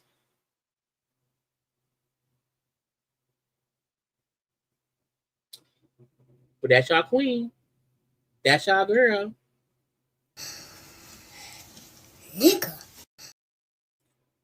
It's almost hurtful to me to watch her be so dumb. The call is coming from inside the house, Nicki. Okay? It's coming from the other person in the house who can't go near schools. Okay? Check that person first. Because you're looking stupid. You're looking dumb. Okay? Anyway. That's it. That's all. That is all I have for today and stuff. Okay. I hope y'all enjoy. I had a good time. Okay. Look, we're done for the day because it's been a long day. It is damn near midnight. Okay, we did 2 hours and 41 minutes today. I miss you all. I'm gonna try and probably come on tomorrow as well, because there's other stuff I want to discuss. But tomorrow at 9 p.m., be around here. Okay? I love y'all. Y'all make sure, okay, like, comment, subscribe, share, and all that stuff, okay? On the replay, hit repost and all that stuff, okay? And help a girl spread the wealth, okay? Spread the awareness, okay? Spread me to people. Anyway, I gotta go. Bye, y'all.